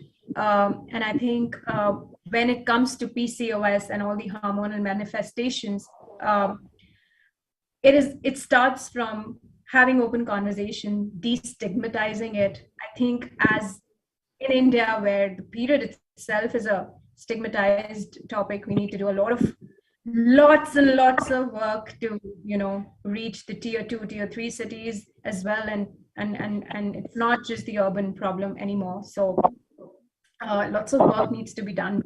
As long as we have experts that we have like you, and at PCOS Club India, we're trying to put it all under the roof, as Sanana, you said, so that women's life is much easier. I think we can definitely take more charge with a lot of confidence, and there is definitely a solution. So on a positive note, I just wanted to sort of put it out there that the patient community and the healthcare community needs to come together here to beautifully take charge of this condition. And thank you all the panelists today for making their time. Very, very appreciable. You making it on a weekend. We are honored here to have you as a panelist. So thank you so much, Pooja, Dr. Apurva, Sanana, and Dr. Shivani. Thank you, Bleed Equal, for giving me the opportunity to represent PCOS Club India. And with that, I hope you enjoyed this conversation, and again, have a good rest of the session, and see you next time. Thank you so much, Srinidhi, for actually doing this and creating the PCOS Club and bringing everyone together. And I think it's the perfect medium for all of us stakeholders to actually come together and make a difference. Thank you so much. Thank you, Nidhi, and thank